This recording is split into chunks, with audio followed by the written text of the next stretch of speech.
Ne kadar görkemli bir gelin arabası, saf altından yapılmış. Generalin konağı bugün düğün mü yapıyor? Ne düğünü? Birkaç gün önce yeni evlenmişti. Duyduğuma göre o gelin. Evlendiği gün ani bir hastalıktan ölmüş. Bugün ise küçük hanımefendi geri dönüyor. Ani hastalıktan ölmüş. Siz Şen ailesi gerçekten işleri güzel göstermeyi iyi biliyorsunuz. Biraz merak ediyorum. Birazdan Şen ailesi.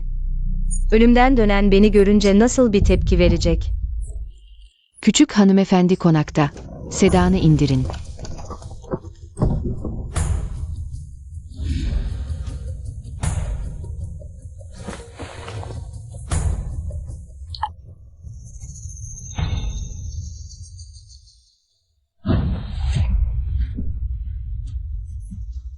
Ablacığım, aslında başta sen demiştin ki. Generalin konağı küçük hanımefendi olmadan çoktan çökmüş. Şenzikyan denen adam bir beceriksizmiş. Öldürsen bile evlenmezdin diye. Bu yüzden babam beni senin yerine buraya gelin etti. Sen sadece annemin bulduğu aşağılık bir evlatlıksın. Kendi adını bile hatırlamıyorsun. Şimdi ise ben yine Zikan abiyle evlenmek istiyorum. Sen diz çöküp bana geri vermelisin. Hala istemiyor musun? Bir de şöhretine zarar gelir diyorsun. Senin gibi bir aşağılık kölenin ne şöhreti olabilir ki? Koca. Sadece Roer'in olmalı. Eğer başkasıyla paylaşmak zorunda kalırsam, Roer Ming ailesine geri dönmeyi tercih eder. Her gün kalbim acı çekmekten iyidir. Eğer bizim dükkanımız aniden felakete uğramasaydı, tüm aile suçlu bulunmasaydı, senin gibi bir ayyaşı asla istemezdim. Zikyan, sen demiştin ki. Annen benden çok memnunmuş. Eğer dükkanla olan nişanı korumak için olmasaydı, senin gibi bir fakir aşağılığı asla beğenmezdim. Kendine bir iyice baksan ya. Sen yüzü yanmış çirkin bir kadınsın. Baştan aşağı hangi yanın? Bizim Mingru'yla kıyaslanabilir ki. Sıradan biriyle ancak evlenebilirsin. Size uygun. Bu gece onu gelin olarak size hediye ediyorum.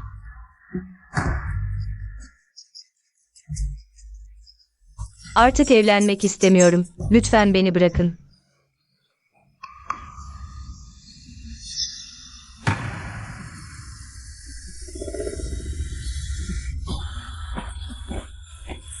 Bırakın beni.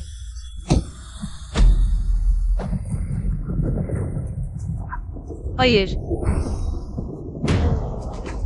Hayır, yaklaşmayın.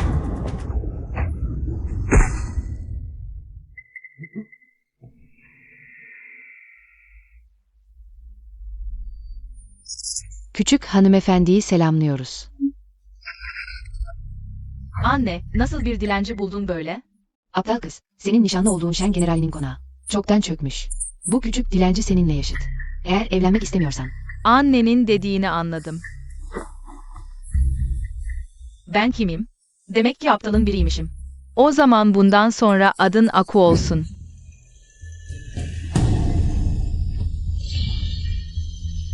Demek ki ben. Şen Naniye'mişim.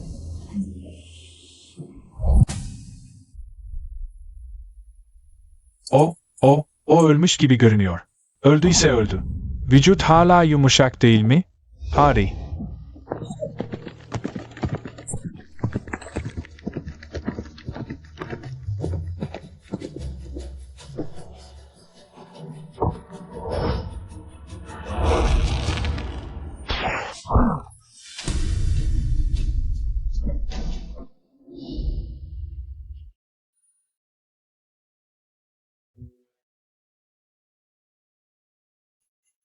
Naip Kral, o kadını da yanımızda götürelim mi?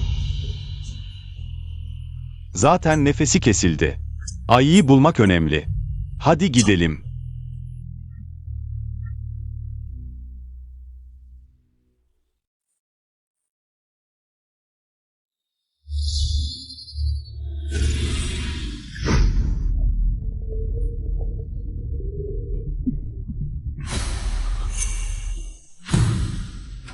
Sen ne yapıyorsun? Sen cesaretin var mı?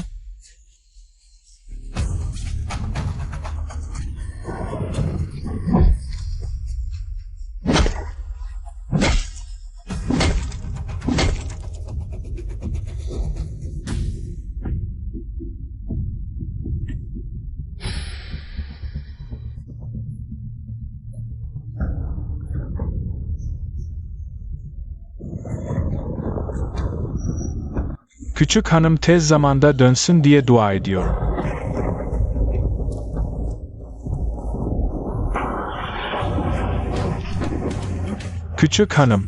Küçük hanım geri döndü.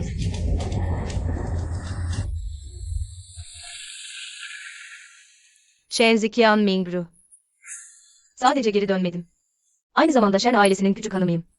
Bugünden itibaren bu Shen ailesini sıkı sıkı tutacağım. Shen ailesinin gökyüzünü benim için değiştireceğim.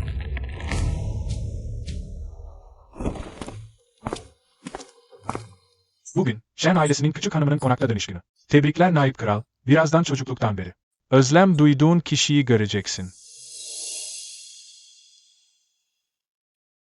Ayı. Sonunda tekrar buluşacağız.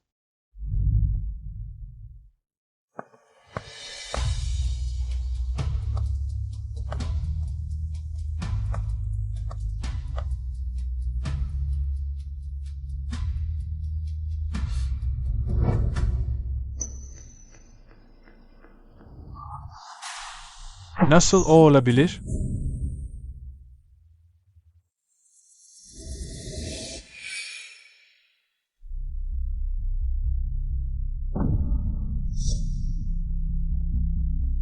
Anka kuşu çiçeği doğum lekesi. Shen ailesinin uşağı tarafından neredeyse aşağılanacak bir kadın. Nasıl Shen ailesinin küçük hanımı olabilir? Hadi, gidip bakalım. Evet.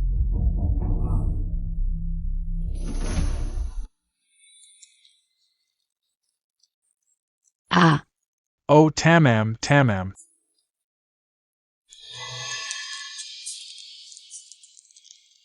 Anne, bu küçük hanım geliyor mu gelmiyor mu? Birazdan işimiz var. küçük hanım geldi.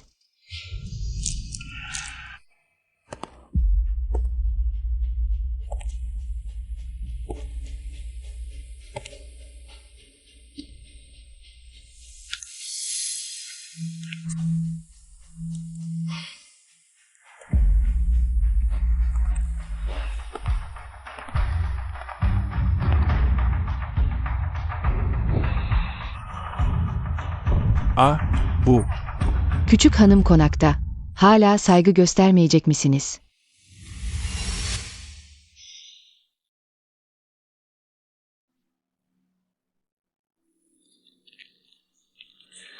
Eskiden onlar bıçak, ben ettim. Şimdi bu general konağının gökyüzü de değişmeli. Bu kadar genç bir ata. Yaşı bana yakın görünüyor. Ömrüne yazık olmaz mı? Ama kim onun soy ağacındaki yeri yüksek diye? Büyükannem bile ona ata diye hitap ediyor.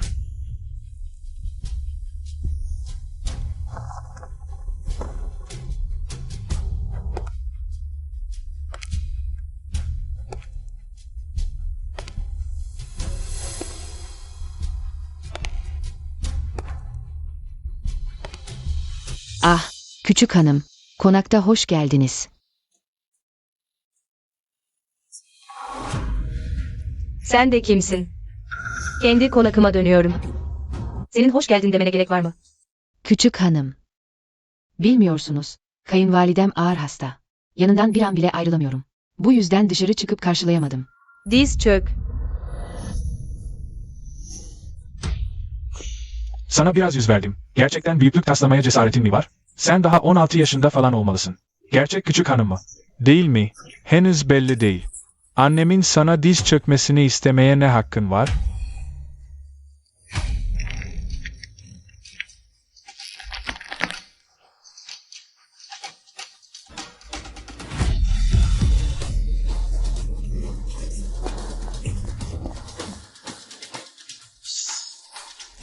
Kocam.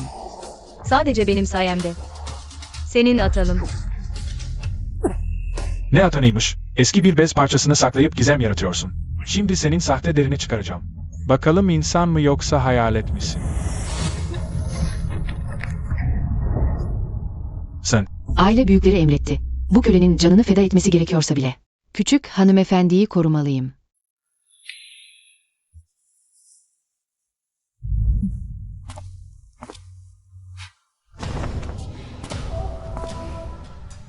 Bu peçe general konağınızın hayat sigortasıdır. Eğer onu çıkarırsan, general konağı büyük bir felaketle karşılaşacak. Eğer bu günahı üstlenmeye cesaretin varsa, buyur çıkar.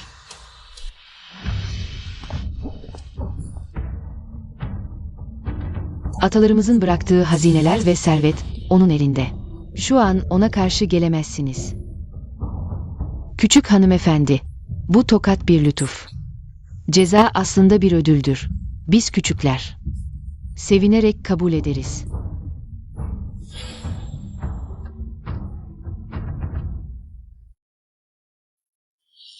O zaman ben de sana bir ödül vereyim. Aa,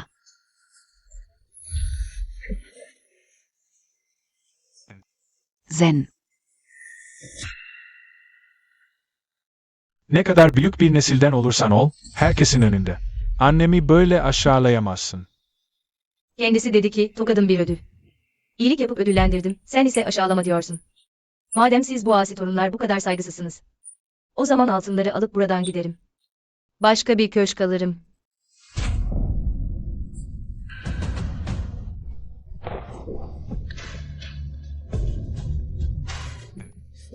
Diz çök ve küçük hanımefendiden özür dile.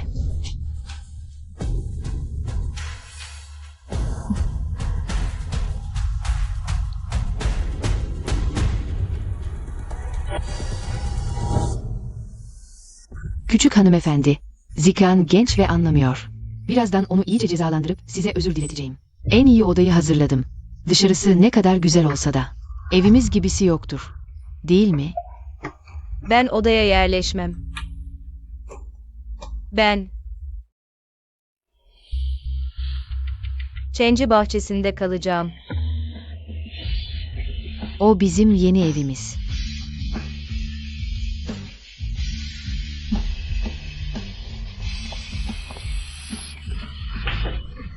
Brewer, Demek ki statünü biliyorsun.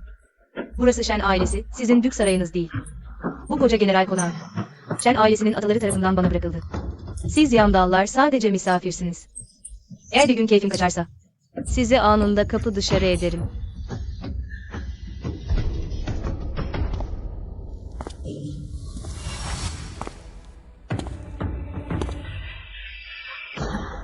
Bir daha yüzüme karşı küstahlık edersen, Shenzikian'a seni boşamasını emrederim.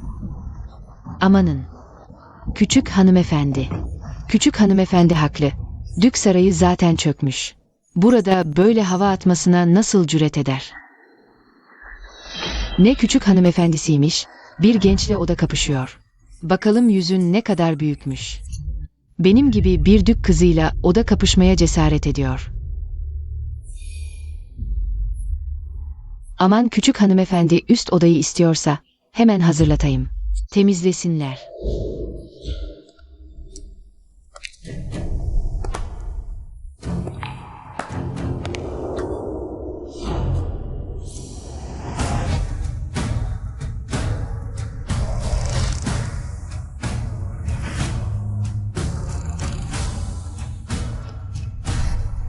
O, dün gece beni kurtaran adam.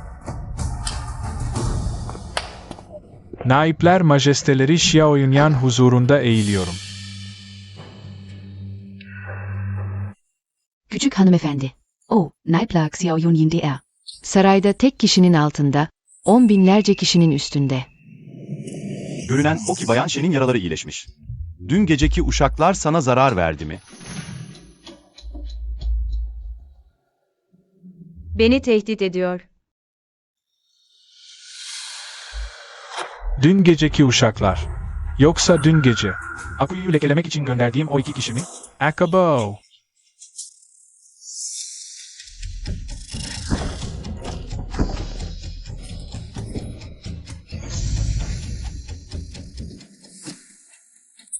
Bu şey nani gerçekten. Yaşlı birinin arsenik yemesi gibi, yaşamaktan bıkmış. Kendi kendini mahvetmek yetmiyormuş gibi, bütün aileyi de sürüklüyor. Kendisiyle birlikte mezara. Hanımefendi, nasıl kullanılacağını biliyor musunuz?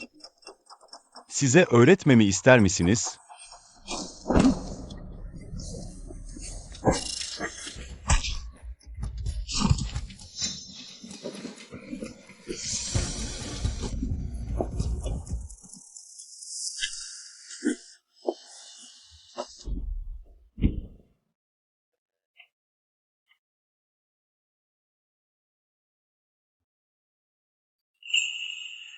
Kabak alda götür, anini kurtar.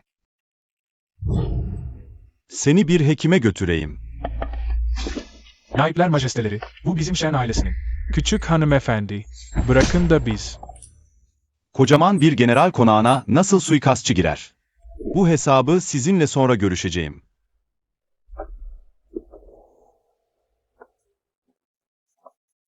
General konağının her yanı muhafızlarla çevrili. Nasıl suikastçı girebilir? Bittik.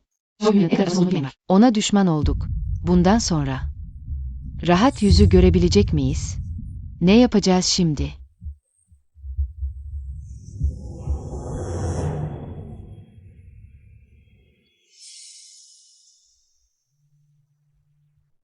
Bayan Shen'in yarası ölümcül değil ama. Kesik çok derin, doğru tedavi edilmezse iz kalabilir. Henüz evlenmemiş bir kızın vücudunda yara izi olursa, ileride koca bulması çok zor olur. Hep benim hatam.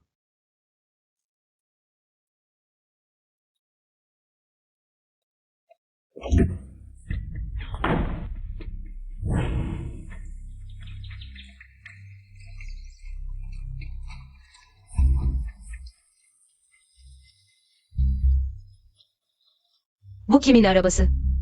Bütün yol boyunca takip etti bizi. Küçük hanımefendi. Bu naipler Xiao Yunyunya'nın arabası. Sarayın en güçlü adamı. Bu görüntüye bakılırsa. Bizim general konağına geliyor.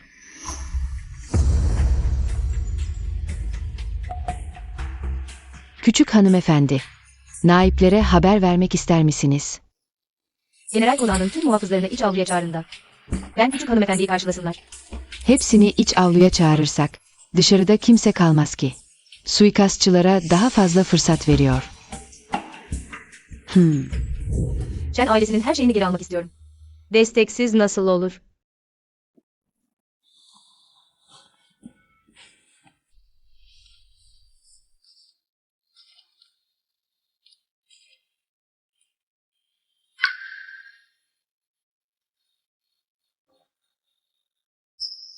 Yalnız kalmayı sevmem. Beni kurtardın. Gerçek Shennan Yi dönene kadar. Sırrını saklayacağım. Dün gece seni hiç görmemişim gibi davranacağım. Naip Kral, Shen ailesinden korktuğunu sanıyor. Bu yüzümü gördüklerinde.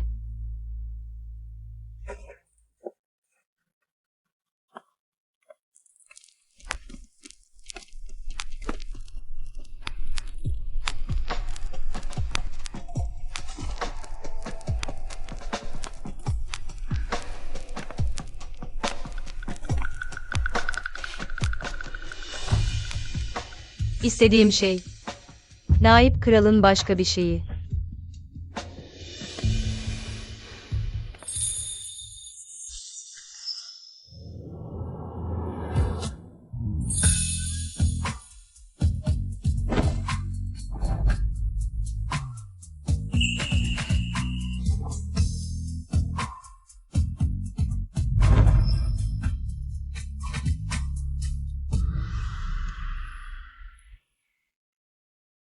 Bana böyle oyun oynayan son kişinin.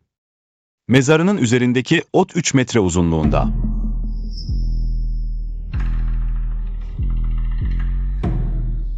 O zaman ben. Naip Kral'ın istisnası olacağım.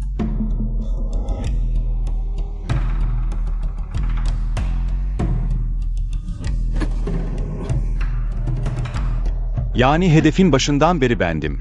Değil mi?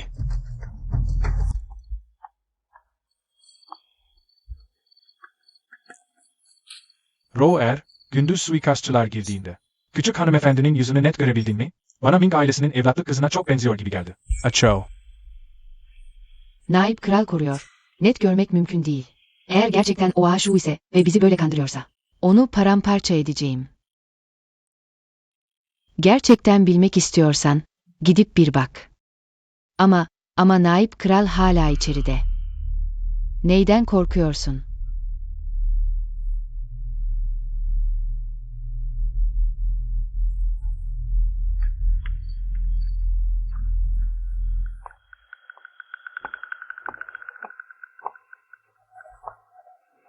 Küçük hanımefendi, size ilaç getirdim.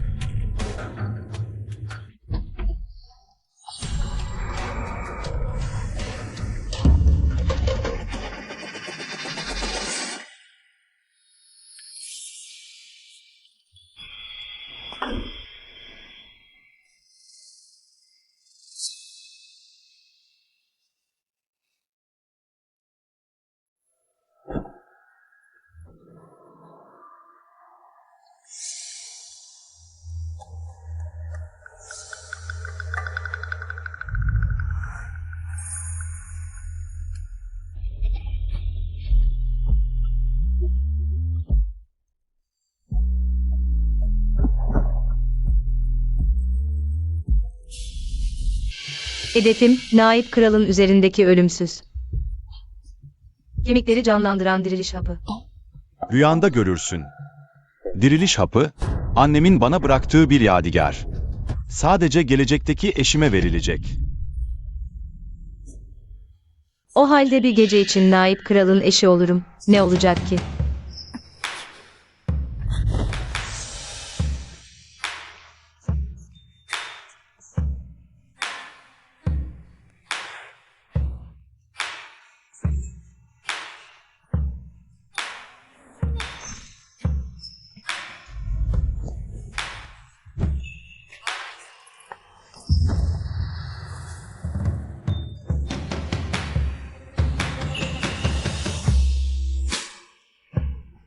Neden bu kadının Ayi ile bu kadar benzer bir havası var?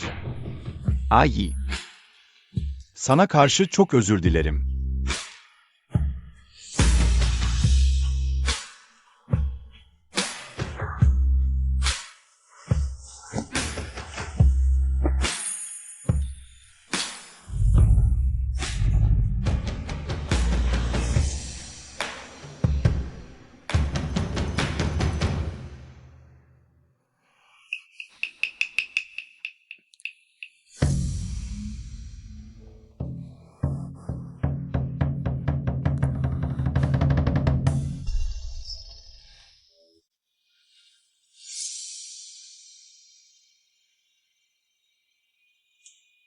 Bu diriliş hapı gerçekten harika bir şey. Naip Kral üzerinde saklıyor. Seni soymasaydım asla ağlamazdım.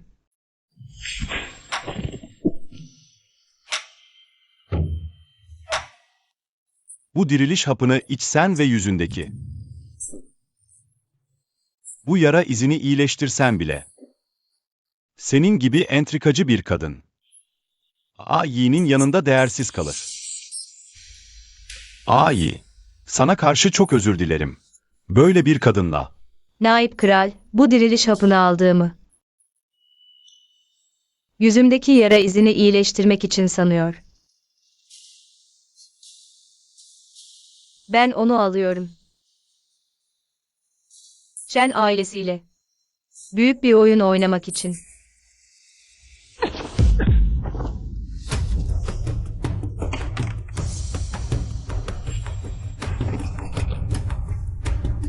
Ölmek mi istiyorsun?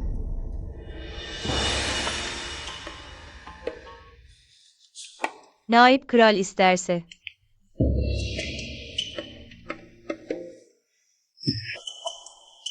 Buyur, dilediğini yap.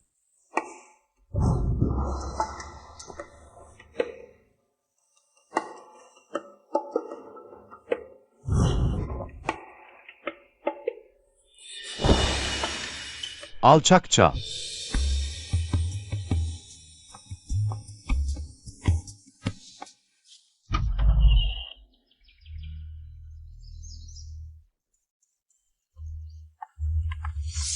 Naip Kral Hazretleri.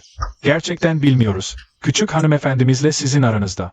Dün gece keyfinizi kaçırdık. Affınıza sığınıyoruz. Defol. O Aku. Dün gece odamda. Açıkça gördüm. Aku geri döndü.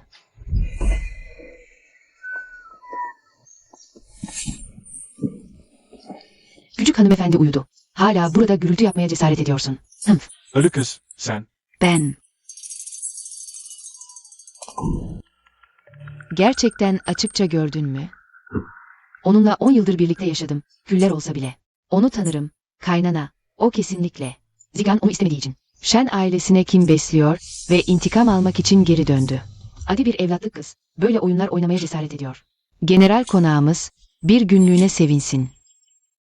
Yarın şehrin tüm ileri gelenlerini toplayıp kimliğini ifşa edeceğim. Öldüğünde gömülecek yeri olmayacak. Hanımefendi, neye ihtiyacınız var? Bunlar yeni gelen ürünlerimiz, bakın. Beğendiğiniz bir şey var mı? Hayır.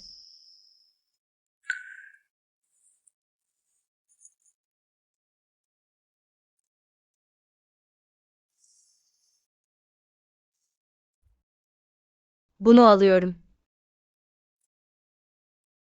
Sizin için paketliyorum. Naip Kral. Efendim, yıllar önce rehin verdiğiniz altın saç tokasının. Şu anda bu mücevher dükkanında olduğunu öğrendim. Ayinin eşyası, onun adına geri almalıyım. Lütfen alın.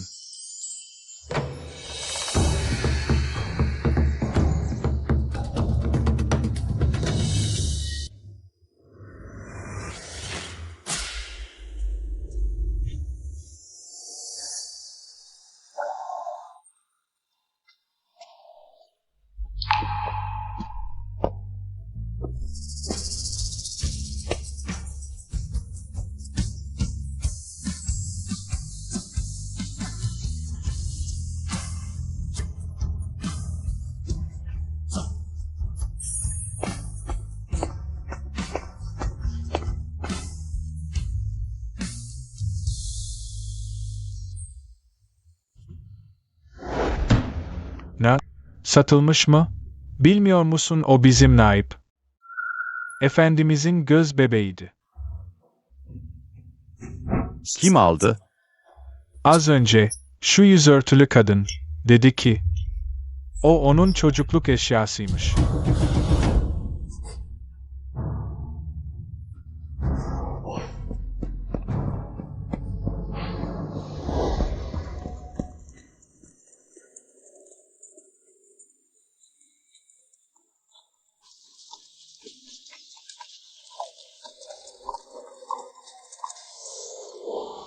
Ay. Sen misin?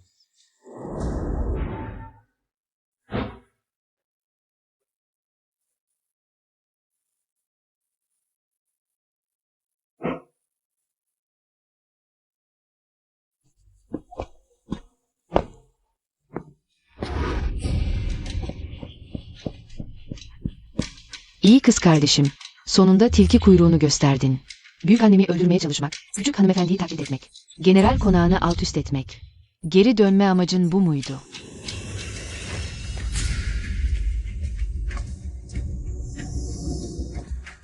Bakalım daha ne diyeceksin? Ben Şenshu ailesini kurtarmaya geldim. Ne dediğini anlamıyorum. Zikan, çabuk onun peçesini çıkar. Aku'nun sağ yanağında bir yara izi var, yüzüne bakınca. Onun o alçak kadın olup olmadığını anlayabilirim.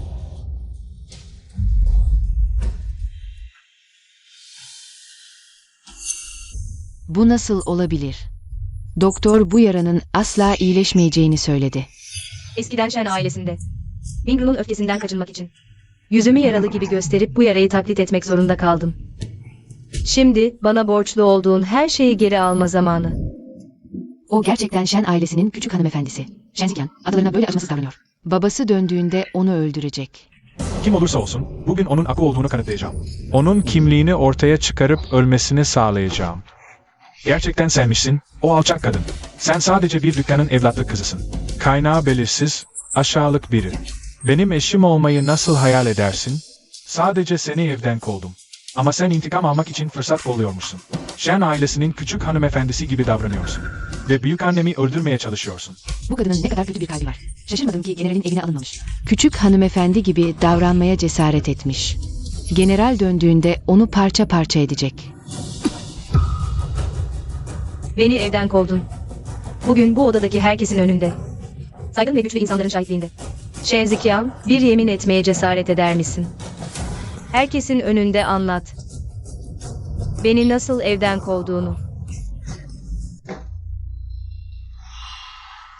Ne olursa olsun, büyük annemi öldürmek için bir bahane olamaz. Doğru. Çekil. Shenzikan, bu hayat kurtaran bir ilaç, canlandırıcı hap. Eğer bu ilaç kırılırsa, Shenshu ailesi tamamen kaybolacak. Cesaretin var mı? Büyük annemi öldürmekle suçlanmayı göze almak. Canlandırıcı hap mı? Herkes bilir ki bu hap Naiplik Kralı'nın değerli bir eşyasıdır. Sen sadece aşağılık birisin. Naiplik Kralı'nın seni gerçekten gözüne alacağını mı sanıyorsun? Zikyan, kayınvalidem, bana inanın, bu kasede. Kesinlikle canlandırıcı hap olamaz.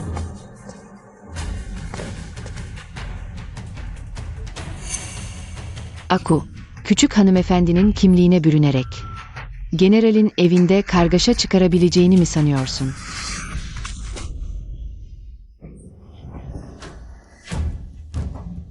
Senin gibi kendini beğenmiş kadınlar, elimde ölenler.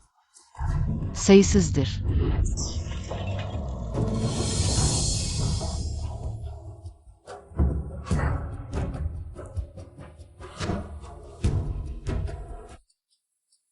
Önce dilini keseyim. Bakalım hala nasıl bana karşı küstahça davranacaksın. Dua. O nasıl burada?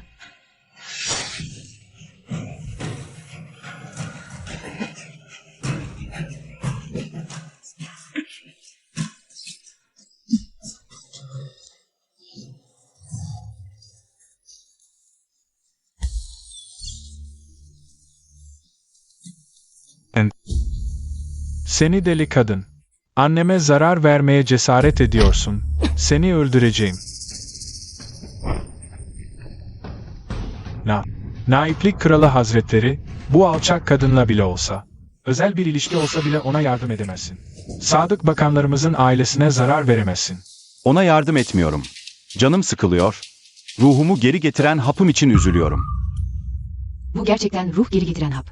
Duyduğuma göre bu hap. Dünyada sadece bir tane var. Bu Bayan Nan. Shen ailesinin büyük annesinin hayatı. Az önce hala. Büyük annenin durumundan endişeleniyordu. General döndüğünde muhtemelen karısını boşayacak.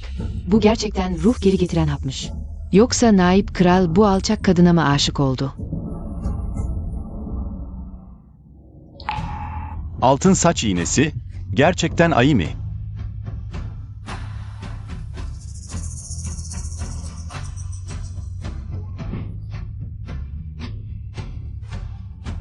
Bu altın saç iğnesi. Sana mı ait? Neden naip kral onun elini tutuyor? Bilmiyorum. Naip kralın onunla ne ilişkisi var? Naip Kral, lütfen kendinize çeki düzen verin. Büyük anne uyandı. Mahvoldun sen. O zaman görelim kim mahvoluyor. Büyük anne, bu alçak kadın Shen ailesinin atasını taklit ediyor.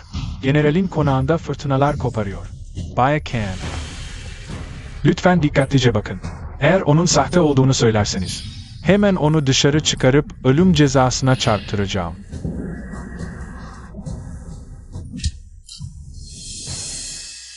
Saygısızlık. Bu, Shen ailesinin küçük büyük annesidir. Gerçekten o. Genç Shenshu, küçük büyük anneme saygılarımı sunarım. Shenshu, sonunda sizi tekrar gördüm.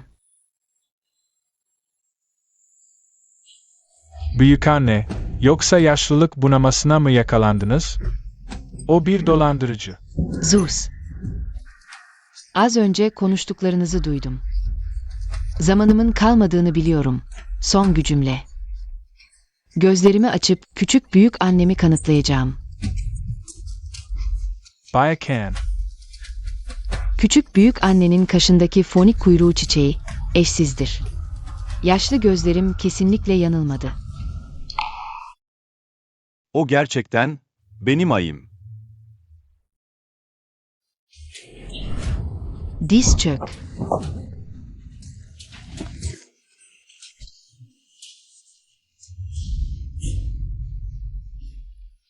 Beyler, bundan sonra Shen ailesinin özel meselesidir. Lütfen dağılın.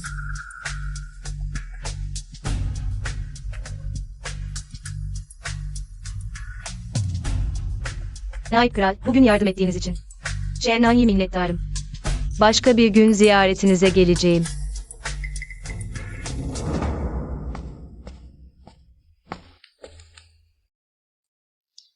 Küçük nankör, beni kullandıktan sonra atıyorsun. Bu nasıl bir şey? Bir terk edilmiş kadın. Nasıl küçük büyük anne oldu? Büyüklere saygısızlık. İtaatsizlik ve üstlerini aldatma, generalin konağının kurallarına göre nasıl cezalandırılır? Küçük büyük anne, 80 askeri sopa cezası. Hanımefendi, oğlum bir generalin oğlu olsa da, küçüklüğünden beri zayıf bünyeli. Bu Zeksin Zopa. Onu öldürebilir.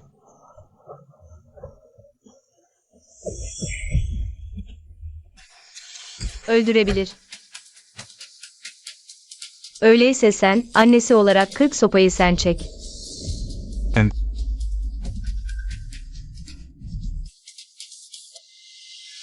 O halde belki sen çekersin. Hanımefendi, ben sonuçta Shen ailesinden değilim. Bu aile cezasını çekmem hem mantığa uymaz, hem de ayıp olur. Brewer. Sana kimse yardım etmek istemiyor.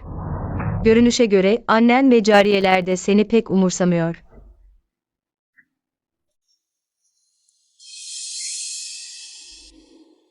Ah, neyse. Daha yeni eve döndüm. Bencil ve merhametsiz birini de istemem. Ama eğer çıplak bir şekilde sokaklarda dolaşmayı kabul edersen, 40 sopayı affedebilirim.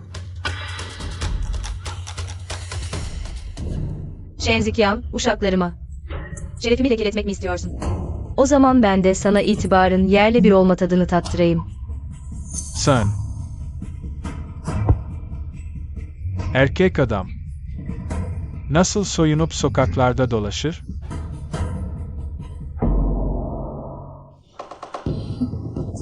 Çıkar. Elbette giysiler çıkarılacak. Sokaklarda da dolaşılacak. Zaten ben küçüklüğümden beri giyinmeyi sevmem. Vurun.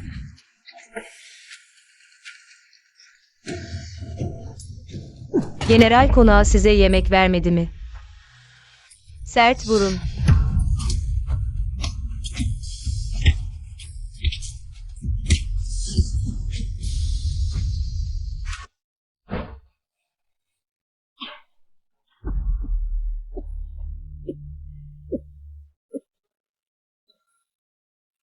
O ruh iksiri, hayat kurtaran bir hazine. Dünyada sadece 2 tane var. Hanımefendi büyük zorlukla bir tane buldu. Ama genç efendi ve hanımefendi hepsini mahvetti. General döndüğünde, lütfen generalin onları cezalandırmasını sağlayın. Sanırım benim kaderim bu. Sadece öldükten sonra, bu general konağının. Kötü niyetli insanların eline geçmesinden endişe ediyorum.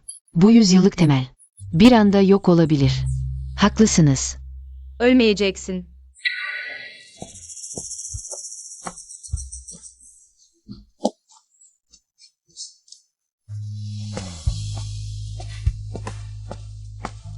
Önceden Shen'in döktüğü sadece yarım taneydi. Diğer yarısını çoktan ben saklamıştım. Zahadadı. Bu yarısını al da ailenin yaşlı hanımefendisine götür. Suda eritip içsin. Birkaç yıl daha ömrünü uzatabilir. 13 yıl önce, Shenshu sizi koruyamadı. Hanımefendi, şimdi siz ise geçmişi unutup beni kurtarıyorsunuz. Shenshu bunu hak etmiyor. Hadi önce kalk. Seni kurtarmamın bir şartı var. Benim için bir şey yapmanı istiyorum.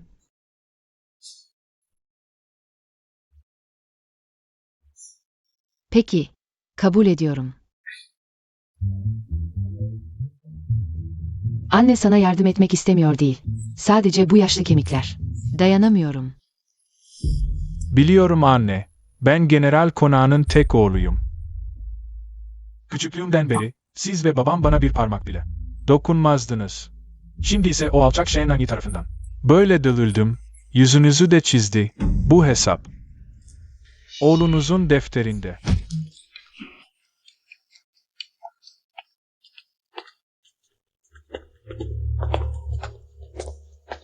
Genç hanım. Ne yapıyorsunuz burada? Zikan ağır yaralı ve iyileşmiyor. Biraz kırmızı ginseng alıp vücudunu güçlendirmek istiyorum. Madem buradasınız. Benim gitmeme gerek kalmadı. Hadi, bana 5 kök kırmızı ginseng getirin. Genç hanım. Bu kırmızı ginsengler aile büyükleri tarafından küçük hanımefendiye verildi. Sadece 6 kök var. Ne cüretle. Bir anda 5 kök istiyorsunuz. Sen kimsin ki? Bana böyle konuşuyorsun. Tutun onu.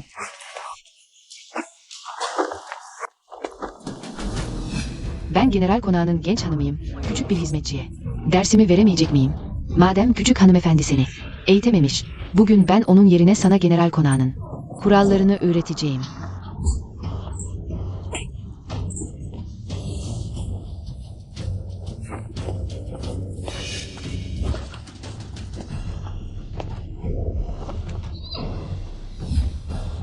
Durun.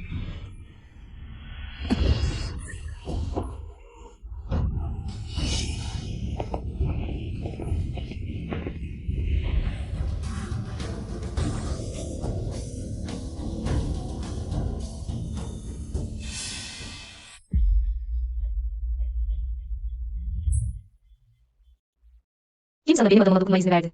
O küstahça davrandı. Ben sadece biraz kırmızı ginseng almasını istedim. O ise bana karşı geldi. Ben efendi olarak bir hizmetçiyi cezalandırma hakkına sahip değil miyim? Küçük hanımefendi. O kırmızı ginsengler aile büyükleri tarafından size verildi.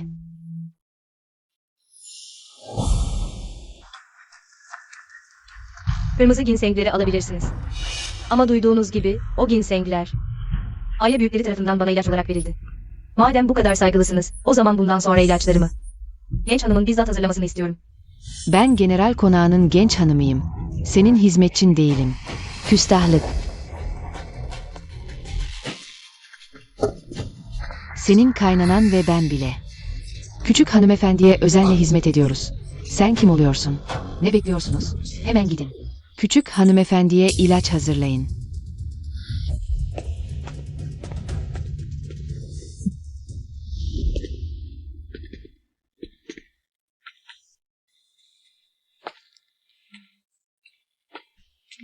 Naiplik kralı.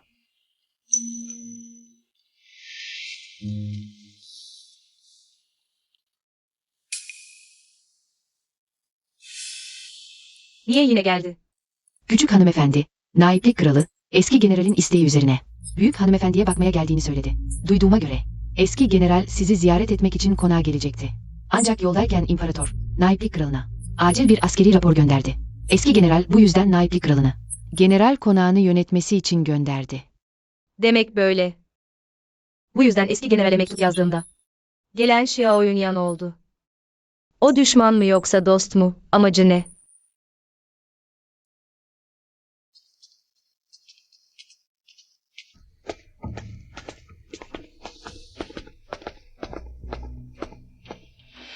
Küçük hanımefendi, tam da sizi arıyordum.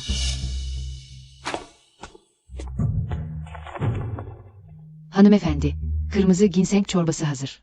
Lütfen hanımefendi içsin.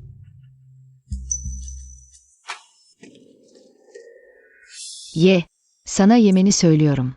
Derin yaralar aldığında. Hala yiyebilecek misin bakalım?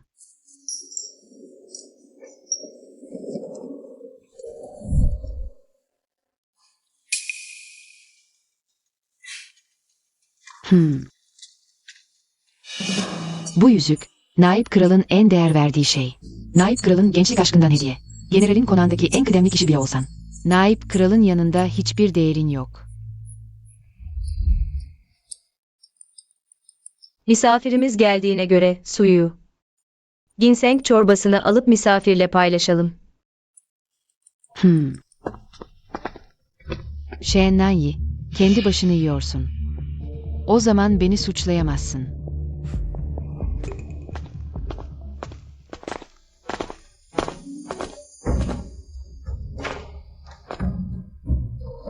Naip kralı gördüm.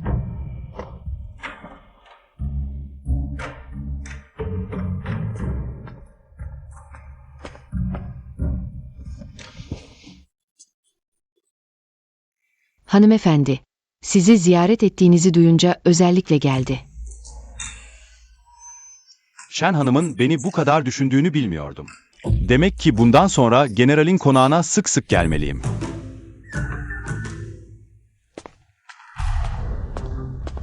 Naip kral, generalin konağında yürüdüğünüz yolları Defalarca aradık ama yüzüğünüzü bulamadık. Ne diyorsun? Naip kralın her zaman yanında taşıdığı o yüzük mü? Zikan hemen tüm hizmetkarları aramaya gönderecek. Her yeri aradık. Acaba hırsız bir hizmetkar mı çaldı? Yüzüğüme dokunmak mı? Sanırım ömründen vazgeçti.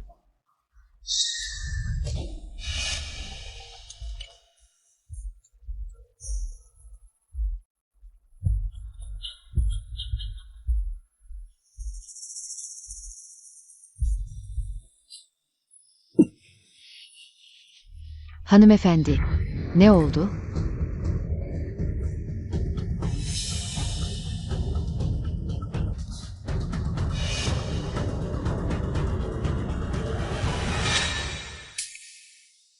Sadece bir kum tanesi çıkardım. Neden bu kadar heyecanlanıyorsun? Bu mümkün değil. Ben kesinlikle. Kesinlikle ne? Bu kırmızı ginsengi 3 kez yıkadım. Bu çorbada. Nasıl kum tanesi olabilir? Hanımefendi, bu çorbaya bir bakabilir miyim?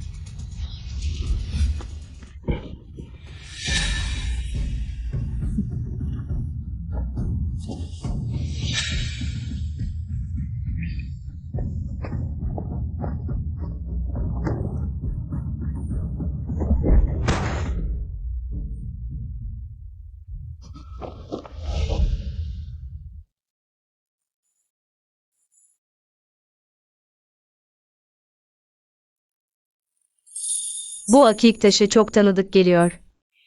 Nerede görmüştüm acaba?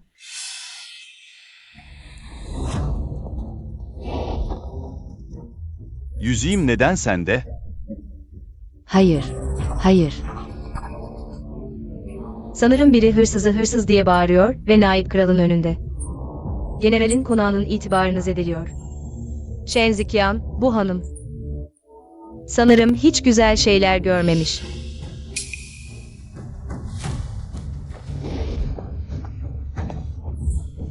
Seni alçak. Naip kralın eşyasına göz koymaya cesaret ediyorsun.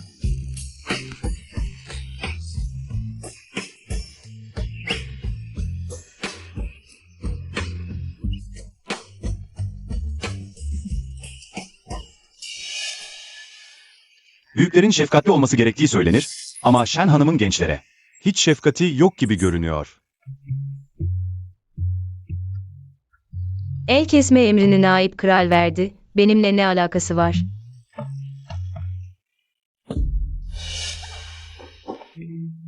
Beni kör mü sanıyorsun? Yüzüğü Mingru'nun koluna soktuğunu görmüyor muyum sanıyorsun?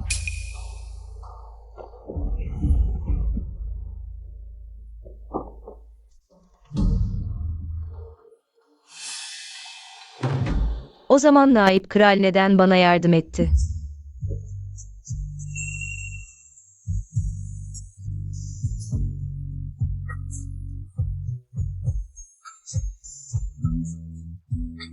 Çünkü benim yaptıklarımı kimseye açıklamam gerekmez.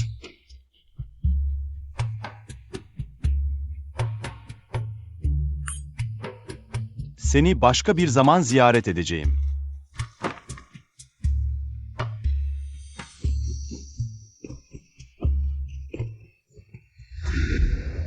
Birkaç gün önce bana kılıç çekmişti. Shenshi uyandığı günden beri. Nasıl oldu da birden tavır değiştirdi, sanki başka biri olmuş gibi. Tamam, artık acımıyor. Ah, hafif ol.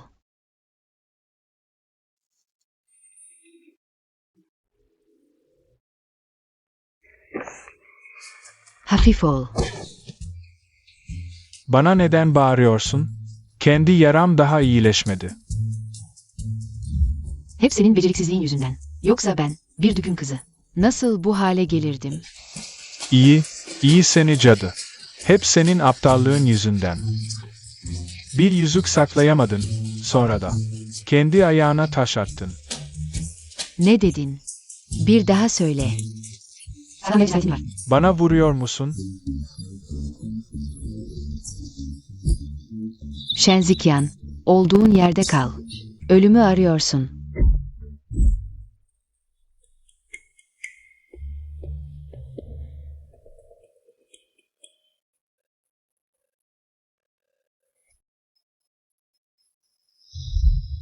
Özür dilerim, bir daha yapmayacağım. Lütfen, büyükanne, özür dilerim. Yeter, artık vurma. General zaferle döndü, ordusu şehir kapısına ulaştı. Baban, benim pembe renk giymemi çok sever. Bugün şehir kapısında. Mutlaka birçok kraliyet mensubu ve asilzade karşılamaya gelecek.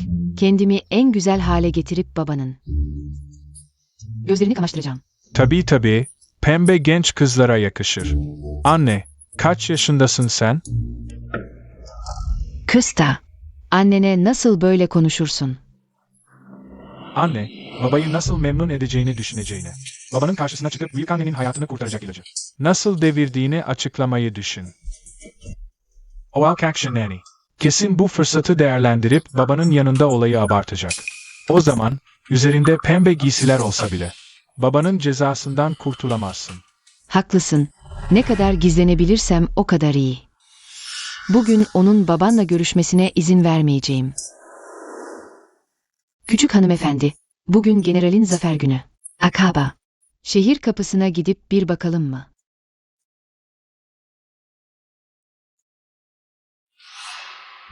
Korkarım. Bazıları bizim gitmemizi istemiyor.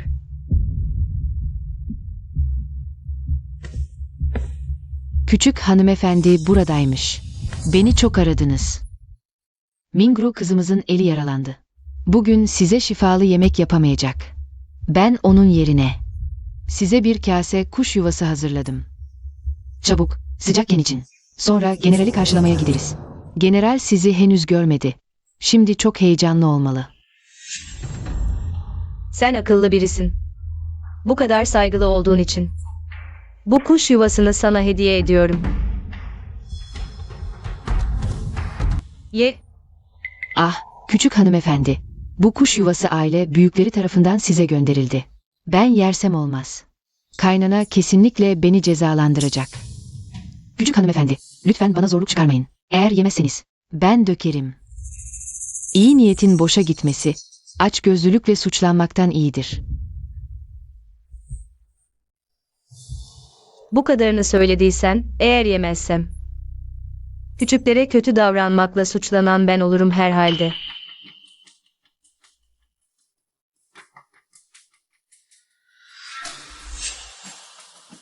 Hemen hizmetkarlara atları hazırlamalarını söyleyeceğim. Birazdan. Küçük hanımefendiyi karşılamaya geleceğiz. Heme.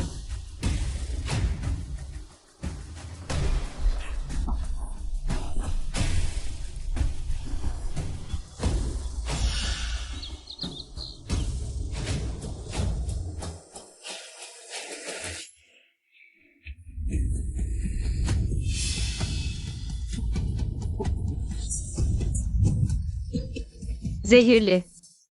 Ölmek mi istiyorsun?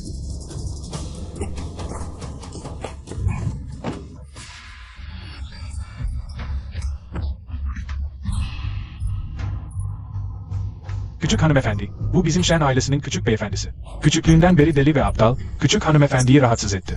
Küçük hanımefendinin affını diliyorum. Neden bu kadar açgözlüsün? Çok fazla mantı suyu mu içtin? Yemeni sağlayacağım. Siz. Küçük hanımefendi. Bu küçük beyefendi, eski hanımefendinin öz oğlu. Shen hanımefendi aslında bir cariyeydi. Eski hanımefendi küçük beyefendiyi doğururken doğum sırasında öldü. Bu yüzden ana hanımefendi oldu. Taoist rahip küçük beyefendinin uğursuz olduğunu söyledi. Bu yüzden. Kırsal'a gönderildi 10 yıldan fazla. General zafer kazanınca geri getirildi. Bu uğursuzluğa bulaşmayalım. Hala uslanmadın mı?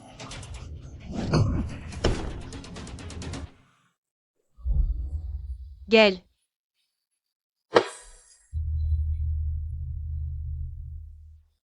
Size ne cesaret veriyor da Shen ailesinin? Öz oğluna böyle davranıyorsunuz. Sıradaki adımınız. General konağını devirip konağın sahibi mi olmak? Hanımefendi merhamet. Biz sadece hanımefendinin emirlerini uyguluyoruz. Hanımefendi Chen beyefendinin uğursuz olduğunu söyledi. Ona ne kadar sert davranırsak, general konağının geleceği o kadar iyi olacak dedi. Shen Zivin. Demek sen bir cariyenin oğlusun. Tam da değiştirmek istediğim. General konağının varisiydi. Umarım beni hayal kırıklığına uğratmazsın.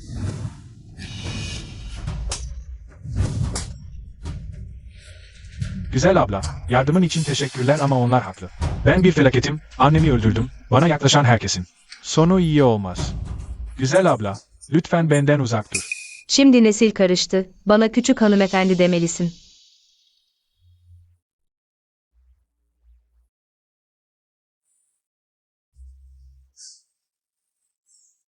Peki kaderini değiştirmek ister misin? Bugünden itibaren bu senin uğursuzluktan kurtulma şansın.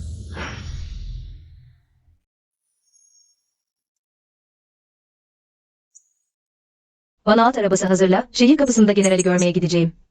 Küçük hanımefendi ani bir hastalık geçirdiğinizi söyledi. Son at arabası doktor çağırmak için gönderildi. Bu şen hanımefendi gerçekten sabırsız. Ata binebilir misin? Ha? Binmek ben.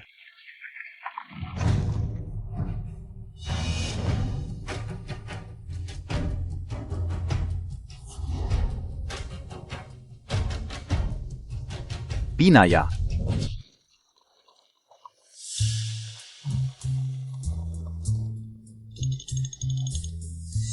Daha birkaç gün önce ayrıldık. Sen şimdiden benim arkamdan. Yakışıklı bir uşak mı besliyorsun? Şu zayıf görünüşüne bak, tek bir tekmeyle onu yarı ölü hale getirebilirim. Bugün şehir kapısında General Shane'i karşılayacağız. Hepsi başkent soyluları. Bir dilenciyi götürüyorsun. İnsanların alay etmesinden korkmuyor musun? Ben dışarıda arabayı süreyim. Ah. Burada otur. Bizi bir yolculuğa götürdüğünüz için teşekkürler Naip Kral. Ama Naip Kral, neden? Bizim Shen ailesinin kapısının önündeydiniz. Sadece yoldan geçiyordum. Kim olduğunu bilmiyorum ama şehir kapısına geldiğinde Bayan Shane'i göremeyince çok endişelendi. Bayan Shane'in başına bir şey gelmesinden korktu. Hemen bir araba hazırlatıp generalin konağına koştu. Amanın. Önümüzde şehir kapısı var. Madem sadece yoldan geçiyorsunuz. Lütfen Naip Kral, bizi burada bırakın, kalan yolu. Yürüyerek gideriz. Jinfeng. Dua. Wow.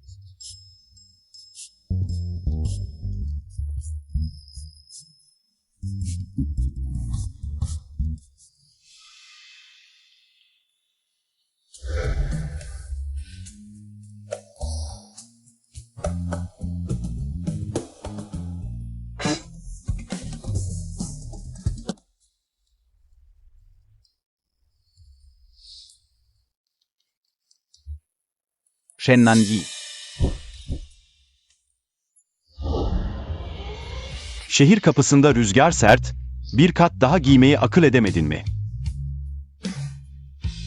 Naip Kral'ın halkına şefkati, bizim büyük Cheon şansıdır.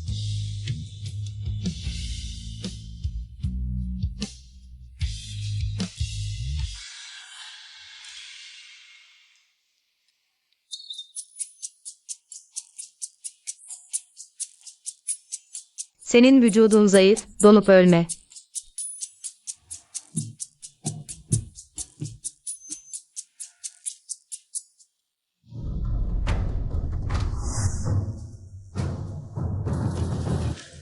Baba.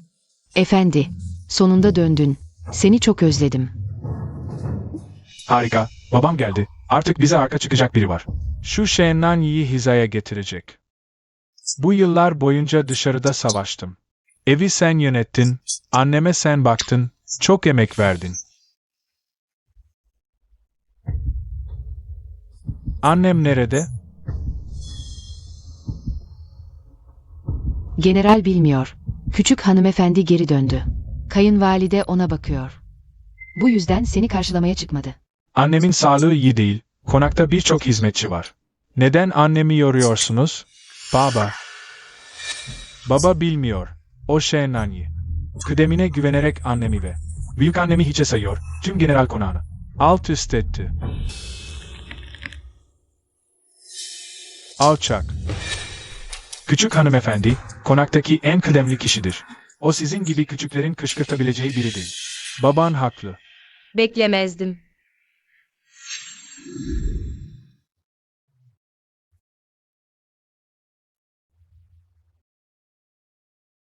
Sen mantıklı biri çıktın. General, o küçük hanımefendidir. Shennanyi. Küçük hanımefendinin bu kadar genç ve güzel olacağını tahmin etmemiştim. Bu gerçekten Shen ailesi için bir şans. Duyduğuma göre küçük hanımefendinin kaybolmasının nedeni Shen büyükannemin ihmalkarlığıymış. Generalin eşinden duydum. Az önceki sözlerinden, acaba o büyükannemi kasıtlı mı zor duruma düşürüyor? Bu genç yaşında bu kadar acımasız olabileceğini düşünmemiştim. Bu sadece bir kazaydı. Shen büyükannem yaşlı ve zayıf. Ona nasıl bu kadar acı çektirebilir? Bu benim geveze karımın suçu. O hiçbir şey anlamaz. Ama sözler ağızdan çıktıktan sonra, eğer açıklama yapmazsanız, insanların dedikodularını durdurmak zor olacak. Ancak, eğer küçük hanımefendi açıklama yapmak istemezse, onların ağızlarını kapatabilirim, böylece. Küçük hanımefendi hakkında bir daha kötü söz söyleyemezler. Küçük hanımefendiyi yanlış anladınız, geç gelmesinin nedeni. Buradaki dilenci de kim? Eğer küçük hanımefendimize zarar verirsen, seni paramparça ederim. Dikkatlice bak. O gerçekte kim?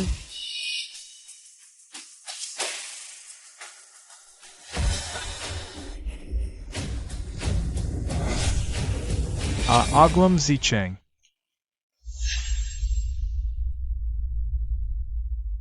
On yıldır görüşemedik. Büyümüşsün. Anlaşılan, o pis dilenci. Onun beslediği uşak değil. Torunuymuş. Shenani Nerino. Piçi getirdi. Baba, küçük hanımefendiyi yanlış anladınız. Geç kalmasının nedeni, beni kurtarmak içindi. Sen general konağının genç efendisisin, burada. Kim sana zarar verebilir? Küçük hanımefendinin sana bakmasına gerek yok. General, muhtemelen konaktakiler Chenger'i tanımadı. Kim olduğunu bilmiyorlardı. Geri döndüğümde, o aşağılıkları cezalandıracağım. Küçük hanımefendi, sizi yanlış anlamışım. Ben kaba bir adamım, nezaketten anlamam. Lütfen beni affedin. Sadece nezaketsiz değilsin, aynı zamanda aşırı aptalsın.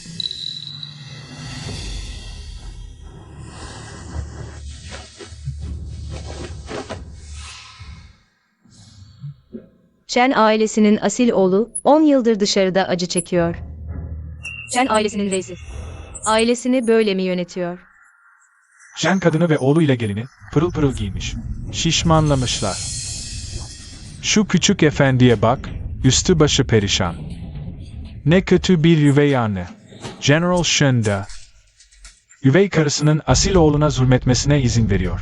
Küçük hanımefendi, 10 yıldır konakta değildi. Muhtemelen olanlardan haberi yok. Eve döndüğümde size durumu anlatacağım.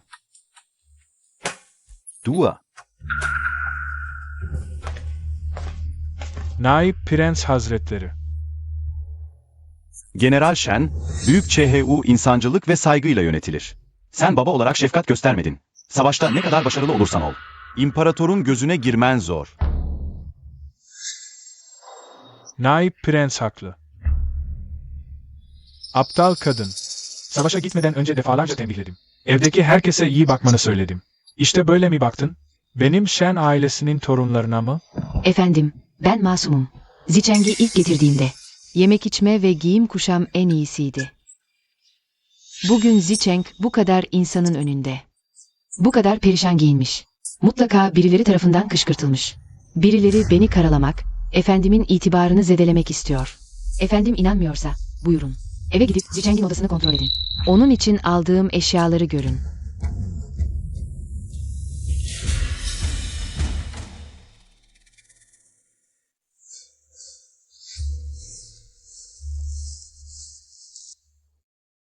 Küçük hanımefendi, odam aslında böyle değildi.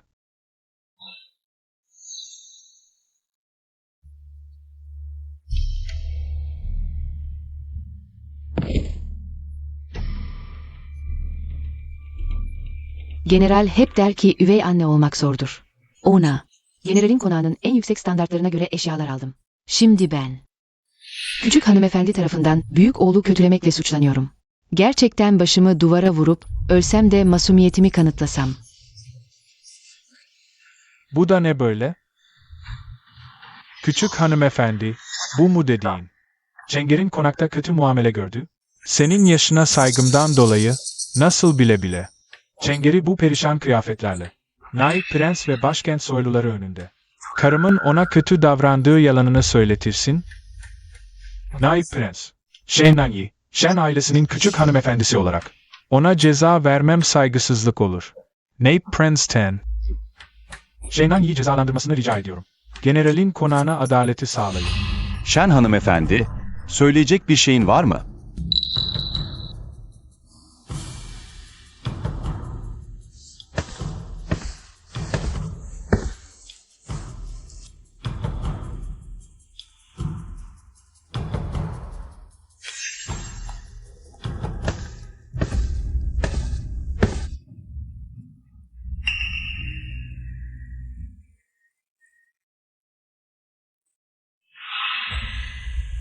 Shen Zicheng o kadar zayıf ve cılız ki.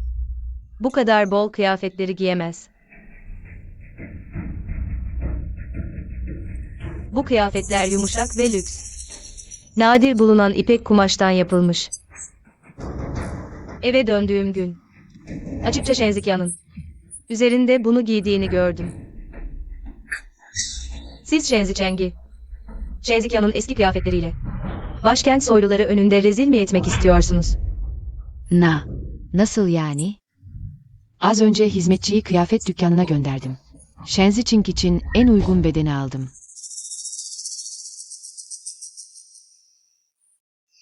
Majesteleri, beni bir kez daha götürebilir misiniz? Yine yardımıma ihtiyacın var mı? Naip Kral Zeki, gerçekten sizden bir şey saklanamaz. Shen annesi kolay kolay ve oğluna kötü davranma ününü almaz. O dikkatli biri, mutlaka önceden eve dönecektir. Shen Zicheng için uygun kıyafetler hazırlayacak.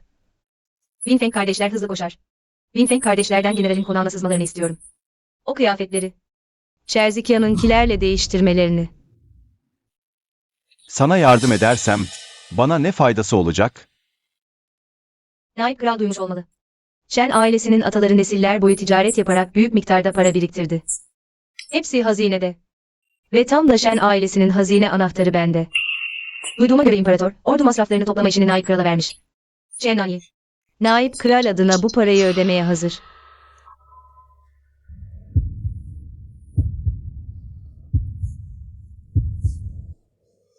Bir kadının parasını almak, benim o kadar düşkün olduğum anlamına gelmez.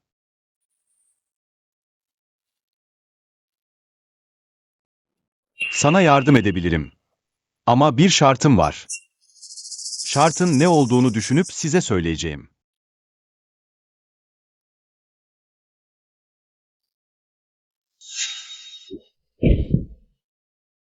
General, hizmetkarlar karıştırmış olmalı.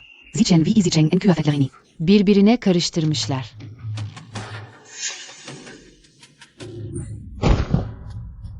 Seni alçak kadın, hala yalan söylüyorsun.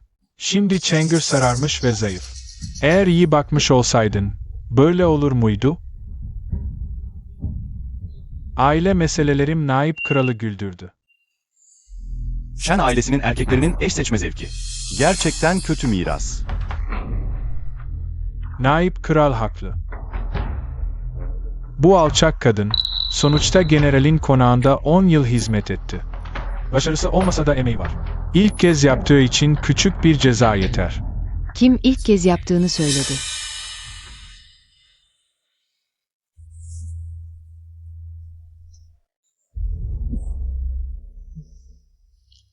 Anne, sağlığın iyi değil.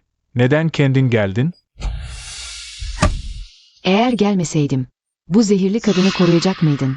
Bırak bizi Shen ailesini mahvetsin. Pinger sadece Chenger'e kötü davrandı. Generalin konağına sadık. Ahmak, sen seferdeyken ben ağır hastaydım. Saray hekimleri baktı. Ömrümün kısa olduğunu söylediler.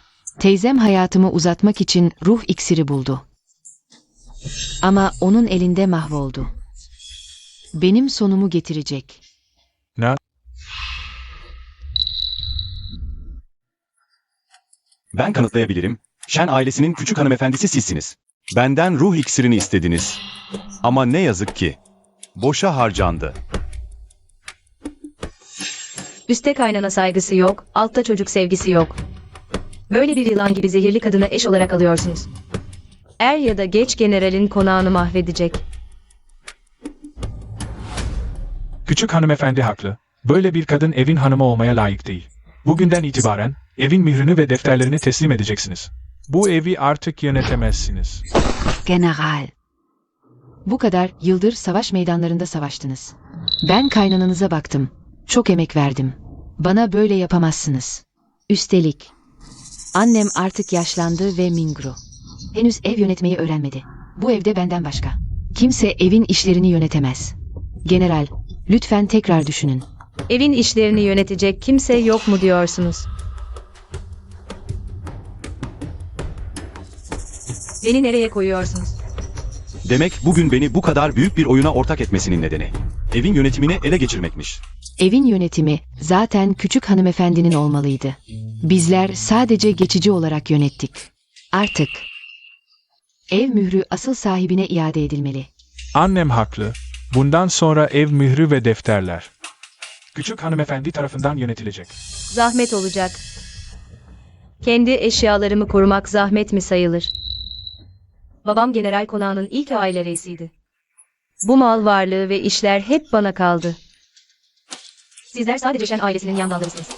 Aslında sadece misafirsiniz. Tanrılar ve bu da yukarıda. Bu sefer bana yardım et. Kesinlikle Shen Nanyi o alçak kadını. Öldüreceğim. Annem ev yönetimini teslim ettikten sonra bütün gün bu odada dua edip Buda'ya tapınıyor. Acaba bir şey mi oldu? Hepsi Shen Nanyi o alçağın yüzünden. Kesinlikle bize olan kinini alıyor.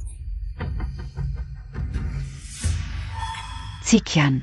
Duydum ki Shen Nanyi son zamanlarda senin o kardeşine Shen Zicheng ile çok yakınlaşmış. Akaba. Shen Zicheng'in Shen ailesini miras almasını mı istiyor? Eğer öyleyse babanızın unvanı ve Shen ailesinin parasından hiçbir şey alamayacağız. Neden telaşlanıyorsun? Ben bu evde onlarca yıldır varım. Ne tür küçük orospular görmedim ki. Sonunda hepsi benim elimde ölüyor. Shen Nanyi. İstisna değil. Ama kaynana, şimdi siz de onun tarafından bu odada tutuluyorsunuz. Ona ne yapabilirsiniz ki? Ben onu durduracak bir yöntem bulamadım. Ama onu durduracak birini bulabilirim. O, Naip Kral bu dağa dayanmak istemiyor mu? Uzun yıllardır Naip Kral'a aşık olan baş prenses. Eğer bunu öğrenirse, Shen Nanyi'nin niyetlerini, onu ölümüne mahkum edecek. Amitabha, Amitabha. Bu yıllarda Shen annesi Shen ailesini yönetti. Evdeki hesaplarda bu kadar açık varmış. Şaşırmadım ki eve döndüğümde bana bu kadar saygılı davrandı. Görüş ve elimdeki hazine anahtarını almış hızlanıyordu. Elimdeki hazine anahtarını. Küçük hanımefendi.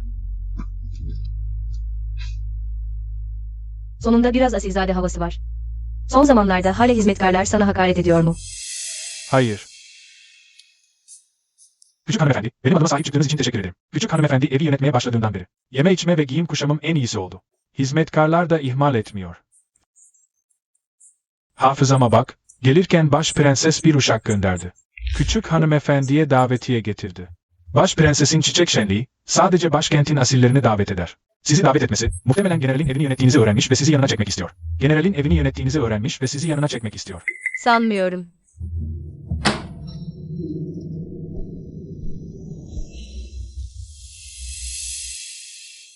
Küçük hanımefendi, büyükanne sizin ilk kez baş prensesin çiçek şenliğine katılacağınızı duymuş. O, özellikle benim size eşlik etmemi ve size kuralları anlatmamı istedi.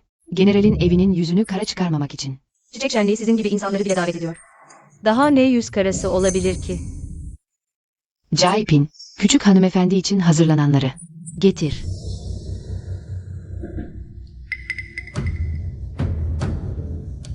Ne güzel bir altın taç. Bu bizim Shen ailesinin aile yadigarı. Prenses gösterişi sever. Küçük hanımefendi bunu takarsanız. Çiçek şenliğinde öne çıkacak ve baş prensesin ilgisini çekeceksiniz. Altın kaliteli, kırmızı yeşim şeffaf, gerçekten nadide bir parça. Suyu, bunu kaldır.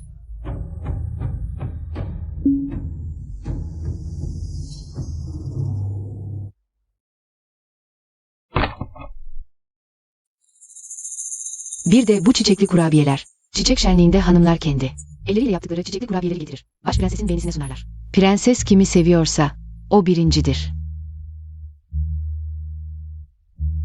Bu börek özel olarak bir ustadan yaptırıldı. Tadı eşsiz. Bunu alırsanız çiçek festivalinde herkesi şaşırtabilirsiniz. Generalin konağının yüzünü artacak. Bu kadar iyi niyetli olabilir misin? Derler ki bir kişi yükselirse etrafındakiler de yükselir. Siz güçlenirseniz saraydaki herkes generalin konağına saygı duyacak. Yani size yardım etmek, kendime yardım etmektir. Küçük hanımefendi, ben şimdi izin istiyorum. Yarınki çiçek festivalinde. Lütfen bunları almayı unutmayın.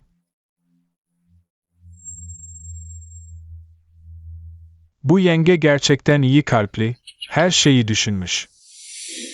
Bu yüzden kendini bu kadar sarı ve zayıf besleyebilmişsin. Gerçekten hazine odasına girebilecek küçük bir aptal. Suyu abla, küçük hanımefendi ne demek istiyor? Küçük beyefendinin aptallığının eşsiz ve şok edici olduğunu söylüyor. Küçük hanımefendi, yarın gerçekten de. Genç hanımın verdiği bu şeyleri alıp çiçek festivaline gidecek miyiz? Mutfaktan malzemeleri yeniden hazırlatın, yeni bir parti yapın.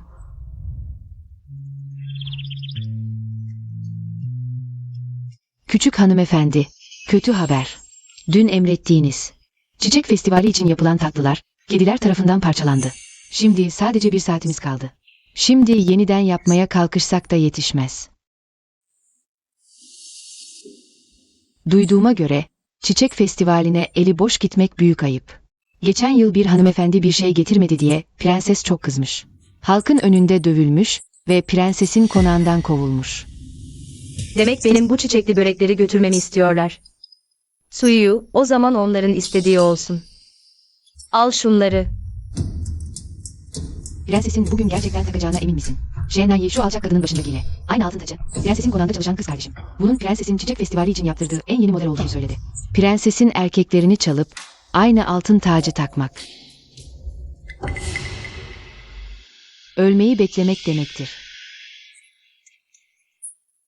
Generalin genç hanımı geldi. Bugün neden bu kadar geç kaldınız? Parti başlamak üzere. Size 3 kadeh içki cezası vermek lazım. Bugün. Ben küçük hanımefendimizle geldim. O asıl konuk. Prensesin çiçek festivalinde, prensesin kendisi dışında. Kim asıl konuk olduğunu iddia edebilir?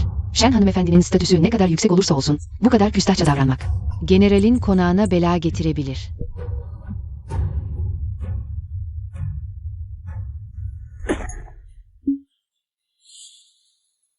Duydunuz mu? Kim sana küstahça konuşma izni verdi? Bakın Şen ailesinin gençleri ne kadar akılsız. Herkes gülsün. Nasıl olur da el kaldırırsın? Gençleri terbiye etmek için gün mü bekleyeceğim? Kötü niyetli. İstediğim zaman döverim. Prenses geldi. Şenay, senin sonun geldi.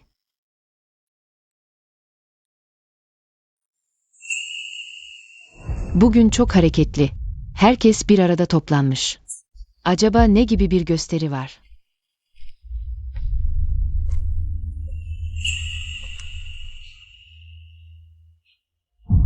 Saç aksesuarın.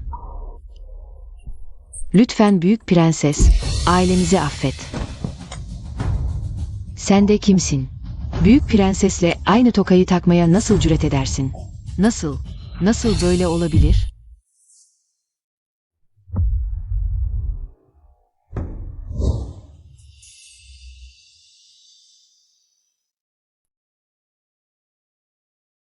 Naip kralın bir misafiri var. Meşgul olduğumu görmüyor musun? Defolsun. Efendim, hemen gidip Suyu hanıma ileteceğim. Geri gel. İçeri gelsin. Efendim.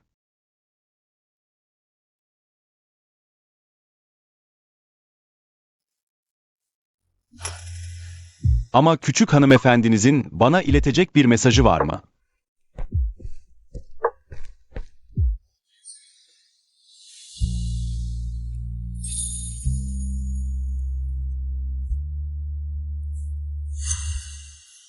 Bu onun bana verdiği aşk nişanı, ona söyle. Onun niyetini anladım. Naip kral yanlış anladı. Bizim küçük hanımefendimiz. Yarın büyük prensesin çiçek balosuna katılacak. Sizin büyük prensesle yakın ilişkiniz olduğunu duymuş. Bu tokayı büyük prensese hediye etmenizi istiyor. Neden ona yardım edeyim? Küçük hanımefendimiz dedi ki, geçen sefer asker maaşını size gönderemediği için vicdan azabı çekiyor.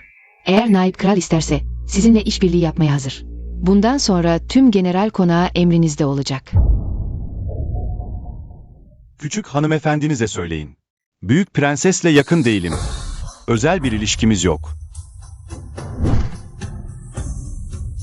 Ayı. Bilsen ki bu kozlar olmasa bile ben gönüllü olarak kullanılmayı kabul ederdim. Bu toka Mingru'nun en değerli takısı. Mutlaka bunu takarak balaya gelecektir. Şimdi bakalım ne yapacaksın? Onun gönderdiğini Büyük Prenses sevinçle başına taktı. Hala özel ilişkimiz yok mu diyorsun?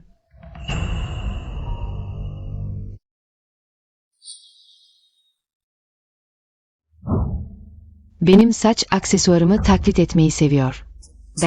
Ben bilmiyordum. Prenses bugün bu tokayı takacakmış. Yani senin anlatmak istediğin. Ben seni taklit mi ediyorum? Hayır. O zaman ne takayım? Sana danışmam mı gerekiyor? Büyük Prenses en çok kıyafetini taklit edenlerden nefret eder. Genç hanım bu sefer başı belada gibi.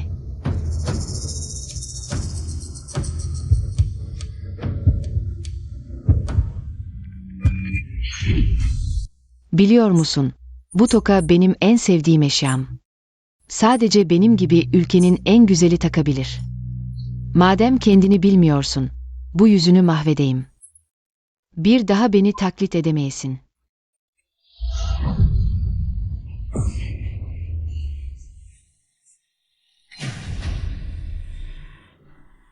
Bugünkü çiçek balosunda çiçeklerin yeterince kırmızı olmamasından endişeleniyordum.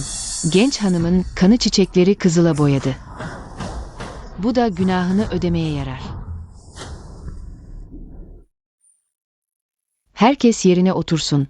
Keyfimiz kaçmasın. Bekle.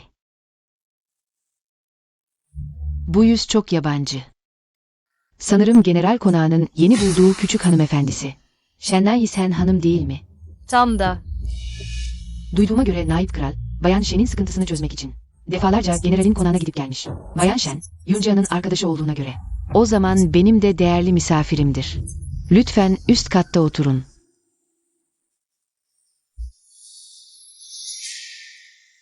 Şenay, şimdilik şanslısın. Ama bu sefer kaçamayacaksın.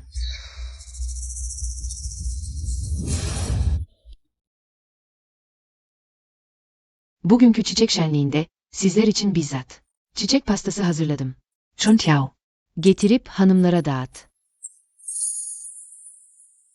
Küçük hanımefendi, biz de prenses ile aynı şeyi hazırlamışız. Bu nasıl olacak şimdi?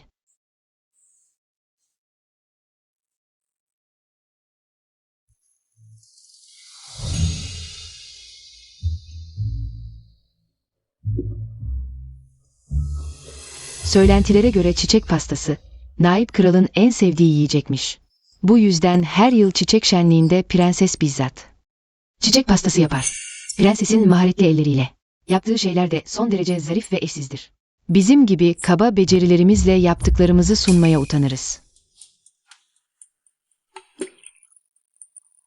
Ben sizler için at nalı keki hazırladım.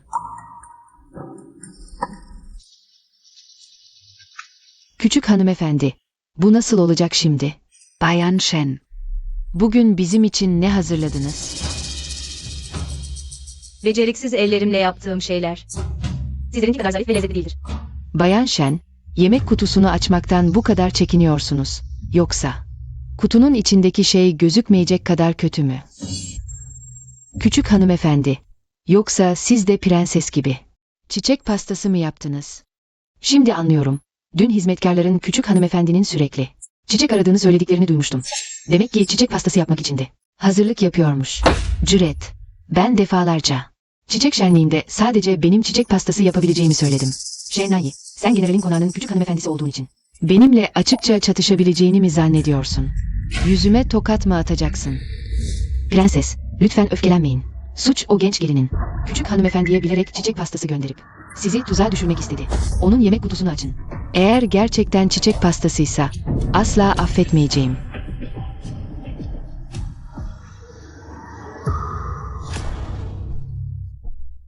Bu nasıl olabilir? Beceriksiz olduğumu bildiğim için yaptığım tatlıların şenliğe uygun olmayacağını düşünerek farklı bir yol seçip bu çiçek şarabını yaptım. Ama başkaları tarafından prensesle rekabet etmek istediğim sanıldı. Görünen o ki biri dayanamayıp malzemelerimi yok etmiş. Zola, Ingrid'in gönderdiği çiçek pastasıyla şenliğe katılmaya mecbur bırakmış. Ama ben onların istediği gibi yapmayacağım.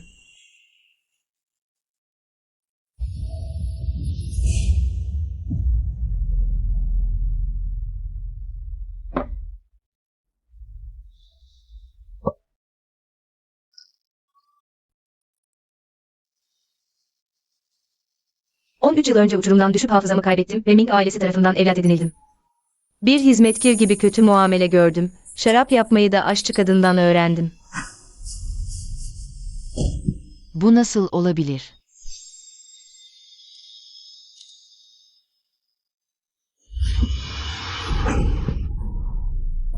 Ingru. Uzun prensesin önünde meydan okuyarak konuştun. Herkesin benim getirdiğim şeyin çiçek pastası olduğunu sanmasına neden oldun. Senin niyetin tam olarak ne? Bütün general konağını başımıza bela mı etmek istiyorsun? Uzun prenses, çiçek pastası getirmemiş olsa bile bu çiçek şenliği. Çiçekleri seyredip çay içmek için zarif bir ziyafet. Nasıl bu kadar? Adi bir şarabı getirebilir. Uzun prenses.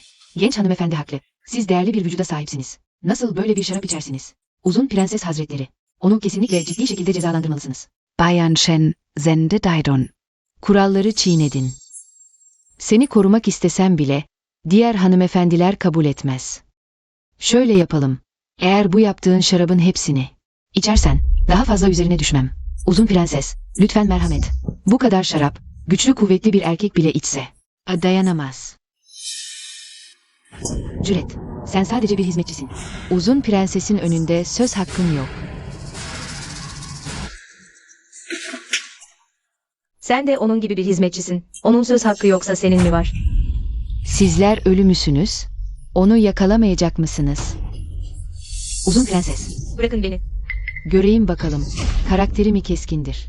Yoksa yaptığı şarap mı? Hayır. Uzun prenses. Hayır. Hayır. Şimdi mi korkuyorsun? Çok geç.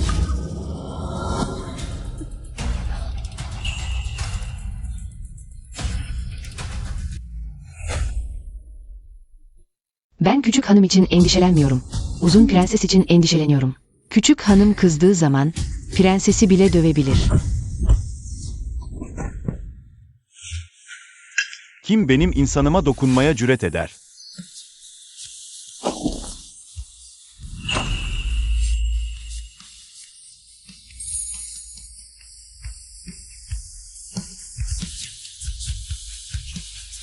Sana zarar verdiler mi?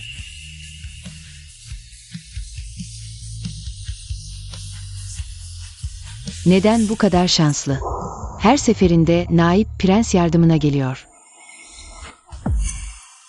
Bu aptallar, senin yaptığın şarabı içmeye layık değil.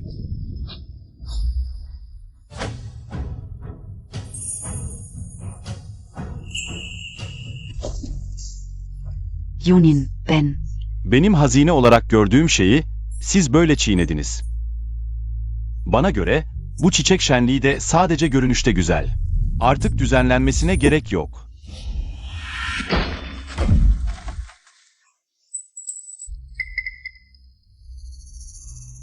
Sen her ne kadar güçlü bir naip prens olsan da benim işlerime karışmaya hakkın yok. Uzun prenses her yıl çiçek şenliğiyle hazineyi soyuyor. Daha açık söylememi mi istiyorsun?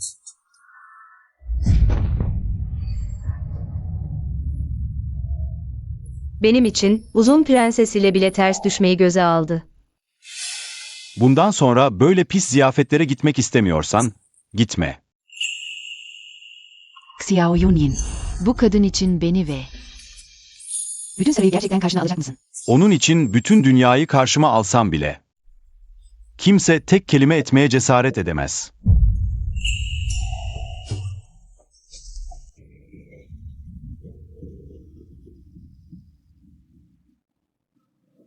Bu general konağına giden yol değil, beni nereye götürüyorsun? Başka bir kadına saç iğnesi göndermemi sağladın. Bunu nasıl yaparsın? Shen Nanyi, kalbin taştan mı yapılmış? Sana olan hislerimi gerçekten anlamıyor musun?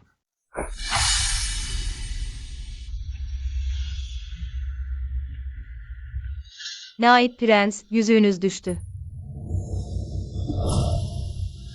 Bunu gerçekten tanımıyor musun? Bir daha iyi bak. Bu şey, naiplik kralının göz bebeği gibi değer verdiği bir şey. Sizin eşyanızı nasıl tanıyabilirim? 100 çiçekli kurabiye, kırmızı akik, 13 yıl önceki Shao Dükü'nün konağı. O çaresiz.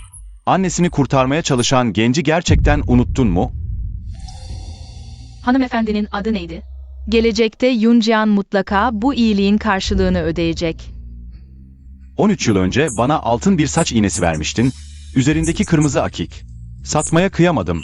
Onu yüzüğüme yerleştirdim. Bu yıllar kan ve gözyaşı içinde geçti.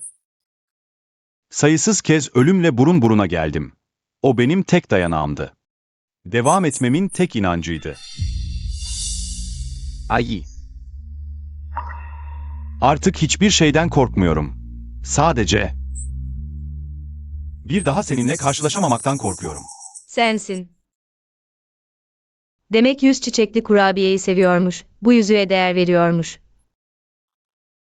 Hepsi benim yüzümden. Bilmiyordum, o günkü düşüncesiz hareketimin. Bugüne kadar aklımda kalacağını. Düşüncesiz. Shen ailesinin her lideri hayırsever olmuştur. Ata mirasında güçlüyü ezmek, zayıfı korumak vardır. Küçüklüğümden beri aile lideri olarak yetiştirildim. Tabii ki. Shen Nanyi, beni kılıcın yapmak istiyorsun. Kabul ediyorum. 100 çiçek ziyafetinde Suyu'yu saç iğnesini göndermeye zorlamasan bile seni yine de koruyabilirdim. Ai. Şimdi sadece bir şey sormak istiyorum. Gerçekten anlamıyor musun? Sana olan hislerimi, Ben. cevapla beni. Naiplik kralı, majesteleri acilen çağırıyor. Belki önce gitmelisin. Beklesin. Cevapla beni. Şu an kafam çok karışık. Sana nasıl cevap verebilirim? Yoksa kurtardığım herkesi tek tek hatırlamam mı gerekiyor?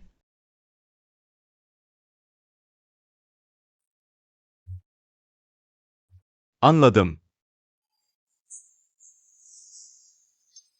Belki de benim nasıl biri olduğumu henüz anlamadın. İstediğim şey için her yolu deneyeceğim. Alacağım. Bana bir iyilik borcun olduğunu hatırlıyor musun? Hatırlıyorum. Şimdi 2 oldu. O zamanlar Shen Zicheng'i kurtarmama yardım etmiştin. Sana bir şart vaat ettim. Şimdi sözünü tutmanı ve benim eşim olmanı istiyorum.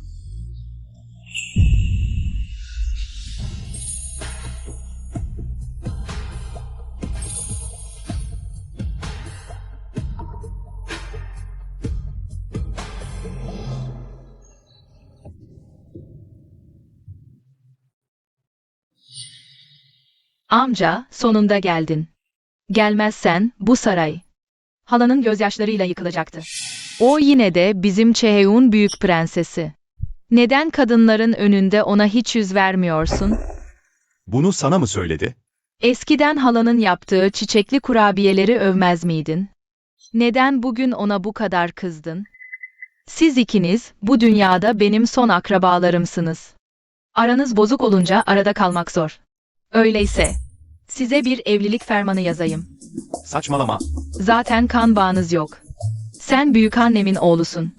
O da büyük babanın kızı. Neden olmasın?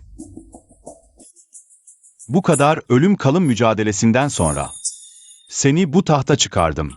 Buraya gelmemin nedeni bana evlilik fermanı yazdırmak, büyük prenses için değil. Kim olursa olsun senin gibi birinin sonunda aşık olması şaşırtıcı. Ama merak ediyorum. Hangi kız senin gibi birinin gözüne girebilmiş? Generalin konağından. Bildiğim kadarıyla General Shen'in kızı yok. Konaktaki kadınlar arasında yaşlı hanımefendi ve yeni dönen küçük hanımefendi dışında sadece General Shen'in gelini var. Yoksa amca, başkasının karısını mı beğendin? Karı değilse acaba erkekleri mi seviyorsun? Ben.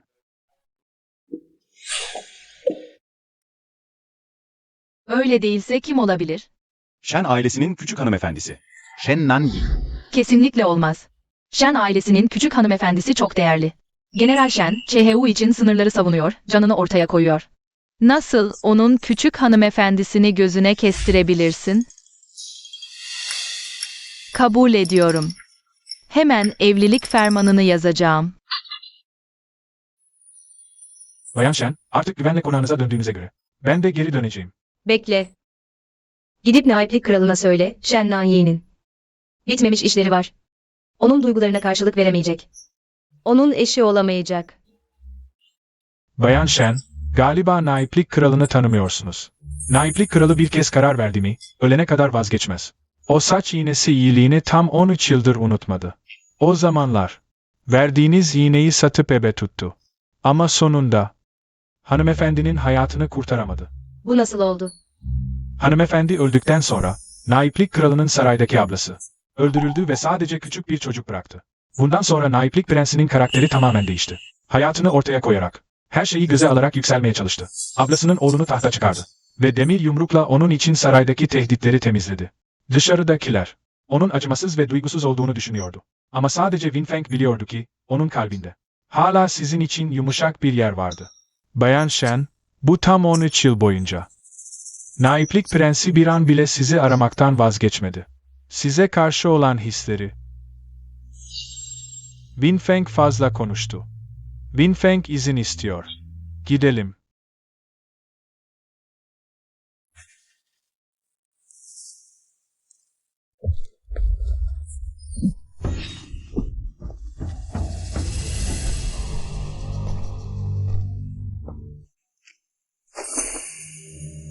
Bu ne anlama geliyor?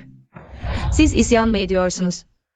Kayınpeder, benim bir üvey kız kardeşim var. Utanmazın teki. Adı Aku. O zamanlar benim yerime Shen ailesine gelip bir anda yükselmeye çalıştı. Bunun küçük hanımefendinin kimliğiyle ne alakası var? Baba, bu o zamanlar beni rahatsız eden alçak kadın. Aku, bu defterdeki yazılar kesin kanıt. Kayınpeder, bu Aku'nun o zamanlarki yazısı. Defterdeki yazıyla. Shen Nanyi'nin yazısı tıpatıp aynı. Aku, her şeyi hesapladın ama hesaba katmadığın bir şey oldu. Tüm bu planlarını, neredeyse tüm general konağını ele geçirecekken, her şey, bu defter yazısı yüzünden mahvoldu, değil mi? Seni sahtekar. Şimdi bile benim önümde hava atıyorsun. Ben.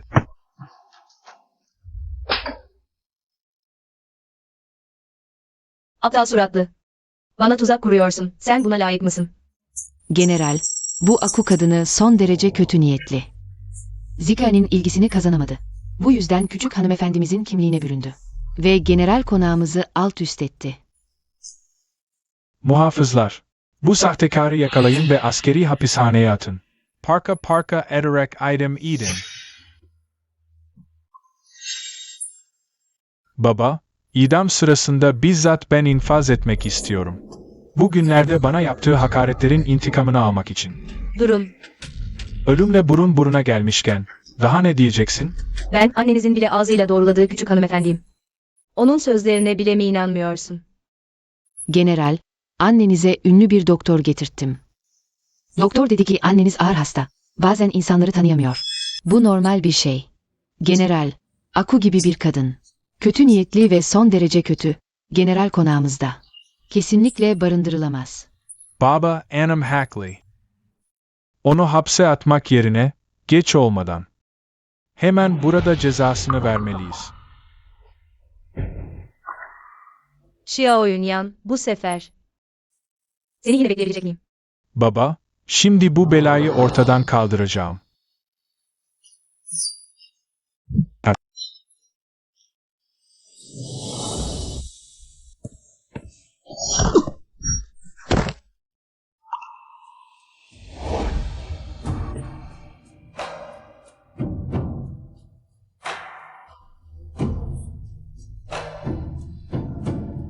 Naip Prens Hazretleri, bu benim general konağının aile meselesidir.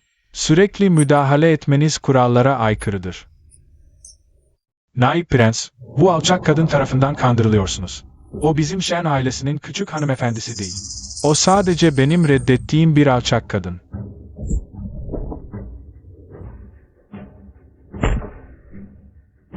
Ölümü arıyorsun.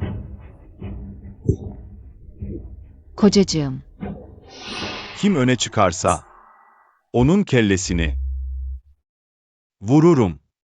Naip Prens, statünüz ne kadar yüksek olursa olsun. Bu kadın yüzünden bir kahraman ailesini aşağılayamazsınız. Böyle yaparsanız lanetlenir ve halkın öfkesini çekersiniz. O benim prensesimdir. Ona zarar veren, bana zarar vermiş sayılır.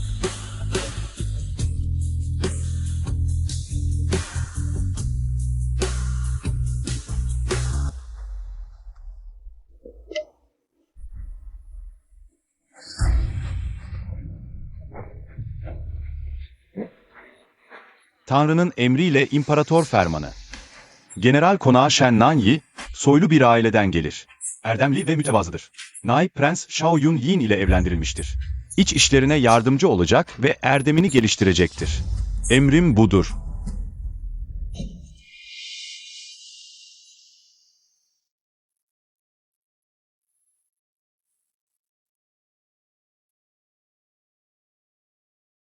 Prensese saygısızlık eden, acımasızca cezalandırılacaktır.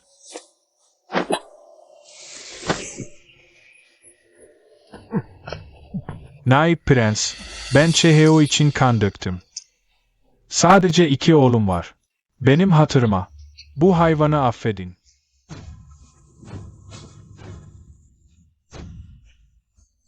Shenzilya'nın hayati tehlike anında. Annesi hiç endişelenmedi.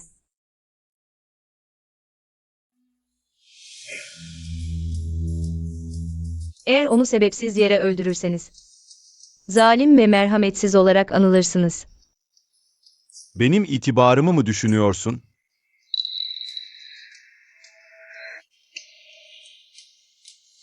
Öldürmek için de bir sebep gerekir.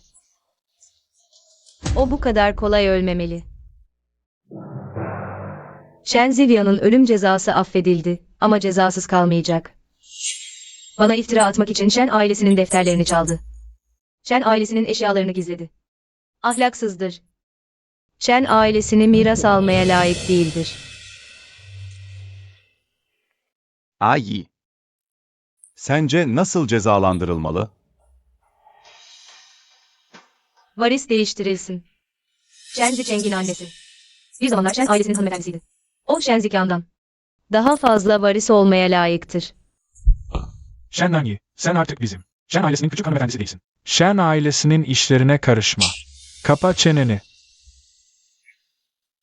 Her şey küçük hanımefendinin kararına bağlıdır. Öyleyse bugünden itibaren Shen Zikan, Shen ailesinin gayrimeşru çocuğu. Yiyip içtiği, giydiği her şey uşak seviyesinde.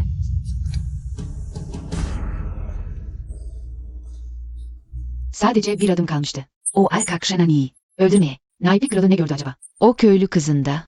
Tabii ki elindeki hazineleri.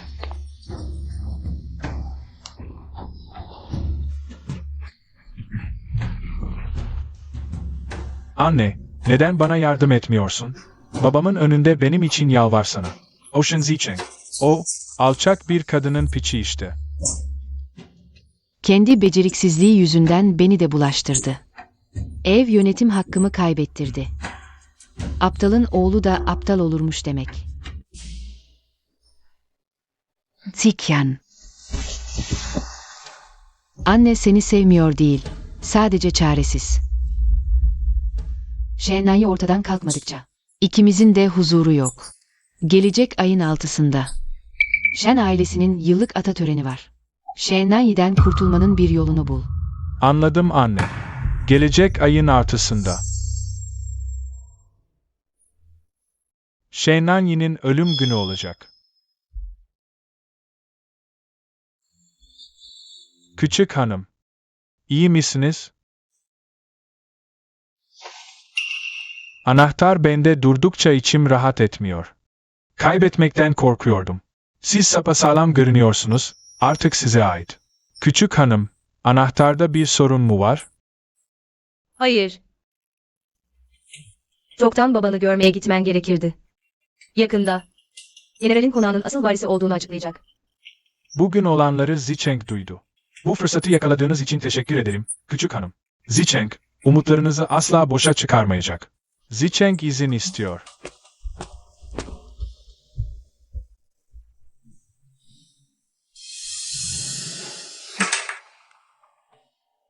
Sahtesiyle bile beni kandırmaya çalıştı. Gelecek ayın 6'sı. Ne güzel bir gün olacak. Küçük hanım, at arabası dışarıda hazır. Küçük hanım bugün, 13 yıl öncesinden bile daha parlak görünüyorsunuz. 13 yıl önceki o törende. Seni görmediğimi hatırlıyorum. Ah, benim gibi biri nasıl katılabilirdi ki? Hep uşaklardan duyardım. Bu iki genç efendi birbirine çok benziyor. Yaşları da yakın. Ama karakterleri tamamen zıt. Keşke Zichen efendiydi. Zichen efendi gibi olsaydı.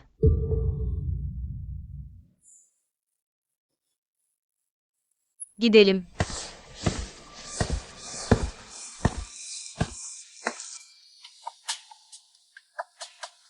Annemin dediği gibi yaptım. Şenani'nin atının kuyruğuna işaret koydum. Pusudakiler görünür görünmez, at ürkecek. Yanı başında uçurum var, Şenani. Kesinlikle ölüsü bile gömülmeyecek. Aferin, Şennen iyi ölüngse. Babanın seni hemen asıl oğul olarak tanımasını sağlarım. Hadi gidelim. Gel de annenle birlikte eğlenceye gidelim. Hanımefendi, bilmiyorum ama bugün içimde bir tuhaf his var. Sadece bir avuç çapulcu bunlar. Dinle. Eyvah, suikastçılar var.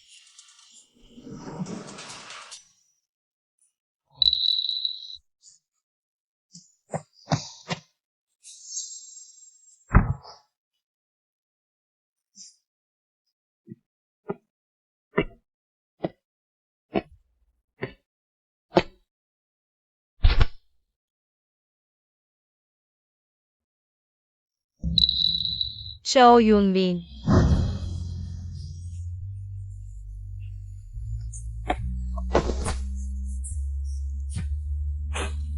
Başına bir şey geldiğini duyunca, seni, Arabayı ilk gördüğümde şüphelenmiştim. Gerçekten çok beceriksizceydi. Bu yüzden Negro benimle arabaları değiştirmek istedi. Reddetmedim. Bu nedenle.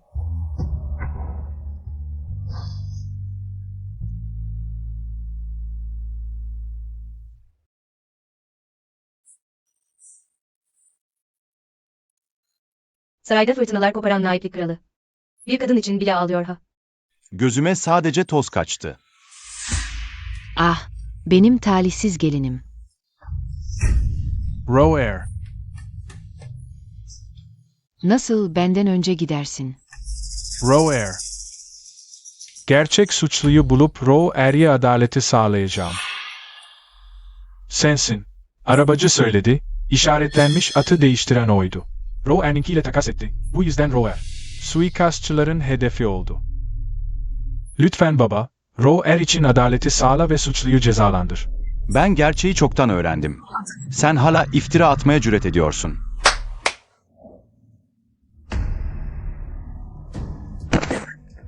Bildiğin her şeyi anlat.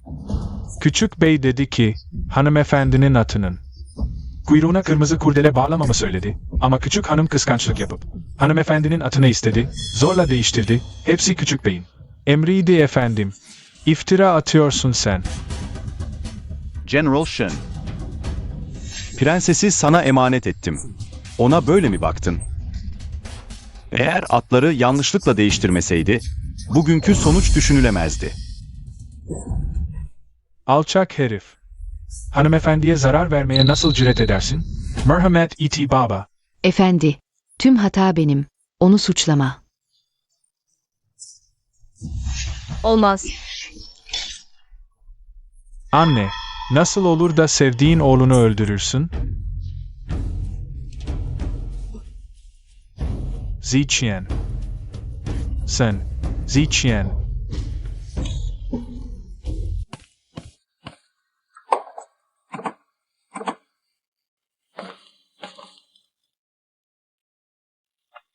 Tebrikler hanımefendi. Naiplik kralı bugün nişan hediyeleri getirdi. Bunun gibi hediyeler generalin konağını doldurdu. Dışarıdaki uzun cadde de dahil. Hepsi onun gönderdiği nişan hediyeleri. Ayi.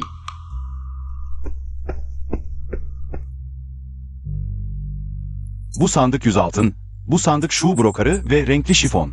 Dışarıda ayrıca yabancı ülkelerden gelen değerli mücevherler var.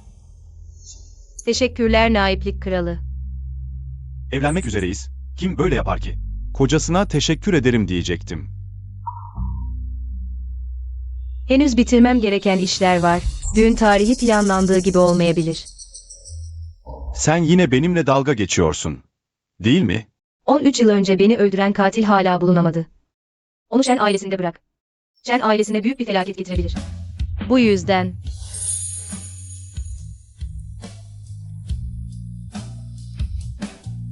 Senin işin benim işimdir. Ne olursa olsun seni bekleyeceğim. tamam. Küçük hanımefendi sizi ön salona görüşmeye çağırıyor. Özellikle belirtti. Sadece siz gelin. Görünüşe göre yalnızlığa dayanamıyor. Hemen döneceğim.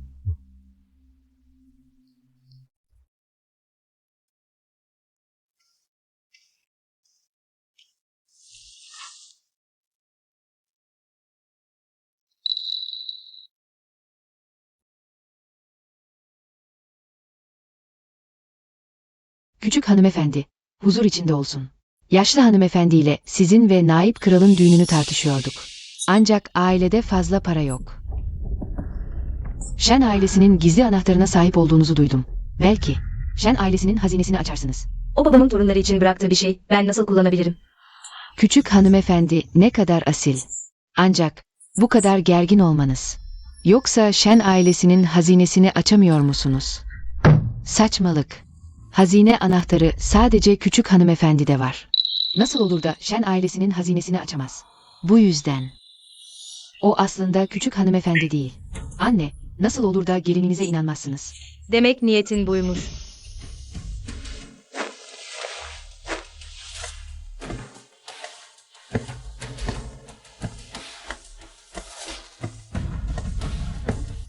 Bu kadar uzun süre seninle oynadım.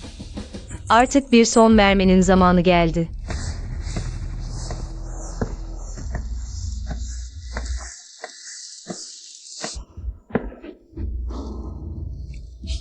Ha ha ha. Shen, bu kadar uzun süre oynadın. Artık yeter, değil mi? Sen aslında Shen ailesinin küçük hanımefendisi değilsin. Elinde Shen ailesinin gizli hazinesinin anahtarı da yok. Kanıtın ne? Kanıt mı? İşte kanıt. Gerçek Shen ailesi hazinesinin anahtarı benim elimde. Shen, suç kendinde, aptallığın yüzünden. Yanlış kişiye güvendin. Benim öz oğlum nasıl bana destek olmaz? Küçük hanımefendinin anahtarı nasıl sende? Kaynana, bilmiyorsunuz. Gerçek küçük hanımefendi 13 yıl önce öldü. Bu, onun düştüğü vadiden adamlarımın bulduğu şey. Kaynana. Bu aile, bu sahtekar tarafından kandırıldı. Onu asla kolay kolay bırakmamalıyız. General Zikan onun yüzünden öldü. O bir bela. General, hala bana güvenmiyor musunuz? Shen, bugün seni açıkça öldüreceğim. Generalin kayınvalidesi. Biraz sonra bu anahtarla hazine odasının kapısını açacağım. Hazine odasının kapısını açınca gerçek ortaya çıkacak.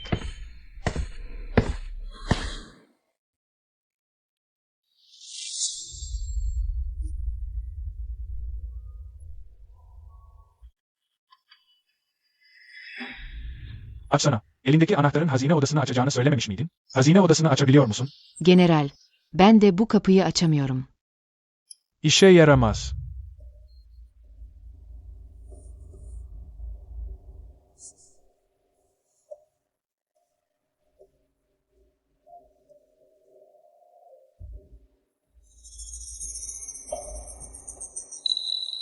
Bu nasıl olabilir? Neye gülüyorsun? Yine sen mi oyun oynuyorsun? Tabii ki senin aptallığına gülüyorum. Shen ailesinin hazine odasının anahtarının Shen ailesinde olduğunu bilmiyor musun? Yalan söylüyorsun. Çekil.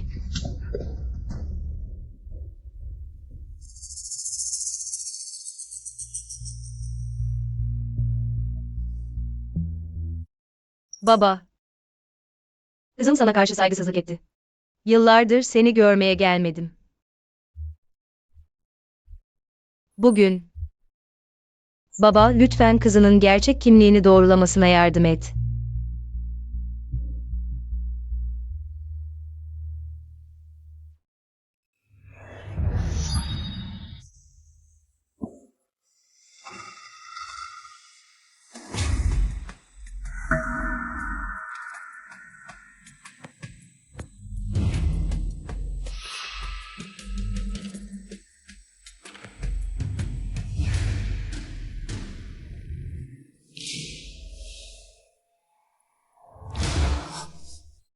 Shen ailesinden bir kişi bile atalarına içtenlikle diz çökerse,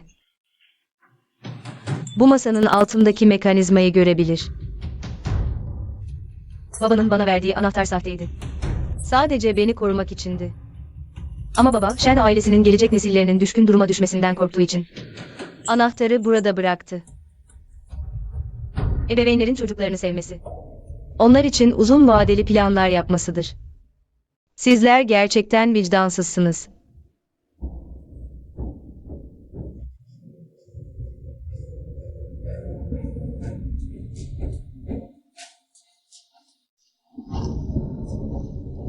Açıldı.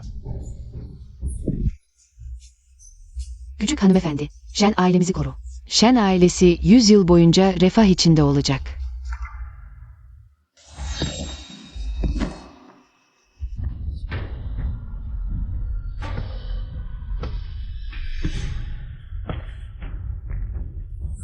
Aa, Böyle kötü niyetli insanlar varken, Shen ailesinin temelleri refah içinde olmayacak. Sadece bir anda yıkılacak. Küçük hanımefendi, önceki davranışlarımız için özür dileriz. O zamanlar kim olduğunuzu bilmiyorduk. Eşim de Shen ailesi için iyi niyetle sizi yanlış anladı. Lütfen affedin. O yanlış anlamadı. Kim olduğumu çoktan biliyordu. Bu yüzden öz oğluyla birlikte elimdeki gizli anahtarı ele geçirmek için plan yaptılar. Shen Zicheng. Eğer onunla olan ilişkini itiraf etmezsen, onu öldüreceğim. Hayır, anneme zarar verme. kes sesini. Kim senin annen olacak? Seni piç. Annen çoktan öldü. Gerçekten sana karşı hiçbir önlem almadığımı mı sanıyorsun? Anahtarını Shen annene çaldırmama izin verdiğimi mi düşünüyorsun? Aslında sana bir şans vermek istemiştim. Ama sen de annen gibi çıktın. Doğuştan kötü birisin. Zicheng nasıl onun oğlu olabilir? Küçük hanımefendi, yanlış yapmış olabilir misiniz? Shen Zicheng'i ilk gördüğümde elimdeki kuş yuvasını çaldı. Hatta içindeki tüyleri ayıklamayı bile biliyordu. Köyde yaşayan, hiç iyi şeyler görmemiş biri. Bunu nasıl bilebilir? Hizmetkarlar onu dövdüler ama gerçekten sert vurmadılar. O zaman şüphelenmiştim, kasıtlı olarak sahte hazine anahtarını Shen Zicheng'e verip onu test ettim. Ama o gerçekten sahte anahtarı değiştirdi, o güne kadar. Sonra yine ağzından kaçırdı. 13 yıl önce beni gördüğünü söyledi. İşte o zaman gerçekten kim olduğunu anladım. Saçmalama. Eğer gerçekten benim oğlumsa, nasıl olur da onu köyde acı çekmeye bırakırdım? Ve Shen Zikan'ı özenle büyüttüm. Kendine bir sor. Shen Zikan'ı gerçekten iyi yetiştirdin mi? Onu şımartıp kuralsız büyüttün ki büyük hatalar yapsın. Böylece öz oğlunun Shen ailesini yönetme şansı olsun. Ama eğer öz oğlunu yanında büyüttüyse, bu daha kolay olmaz mıydı? Neden bu kadar uğraştı? Çünkü 13 yıl önce beni öldürmeye çalıştığı suçunun ortaya çıkmasından korkuyordu. Oğluna zarar gelmesin diye. Tam da Shen Zikan ateşlenip hafızasını kaybettiği sırada ona benzeyen Shen Zikan'la Shen Zicheng'in yerini değiştirdi.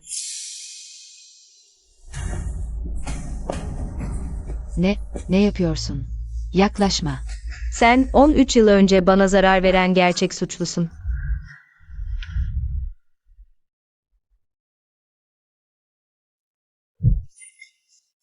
Seni zehirli kadın. Shen ailesinin huzurunu bozan sensin. Meğerse her şey senin yüzündenmiş. Shen Nanyi, beni yendiğini mi sanıyorsun?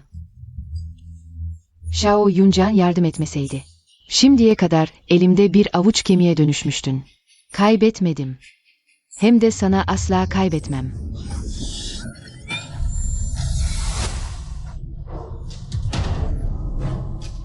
Shen Nani.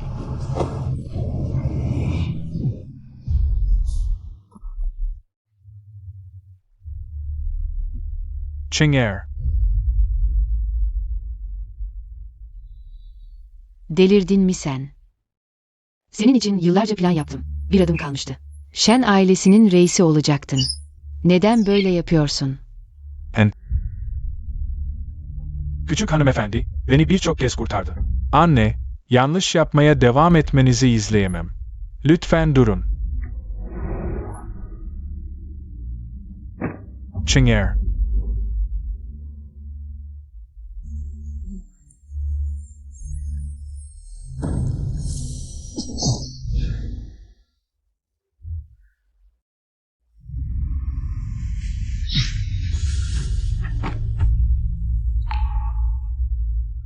Bu zehirli kadın kesinlikle hak ettiği cezayı buldu.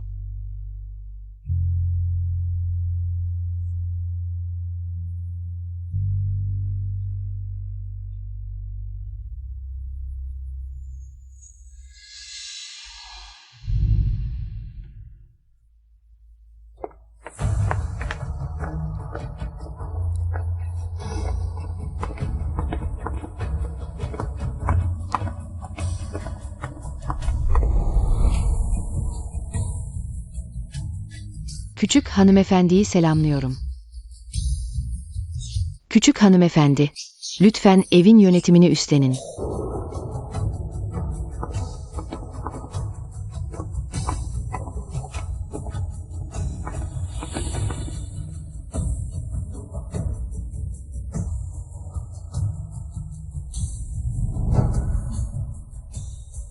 Generalin konağının 100 yıl boyunca huzurlu ve bereketli olmasını diliyorum. 100 yıl boyunca huzurlu ve bereketli olsun.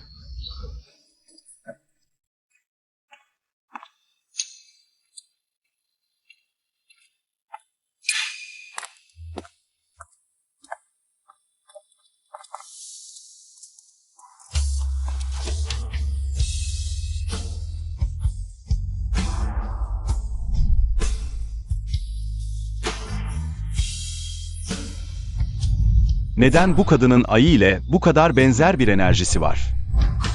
Yoksa kurtardığım herkesi tek tek hatırlamam mı gerekiyor? Senin işin benim işim, ne olursa olsun. Seni hep bekleyeceğim.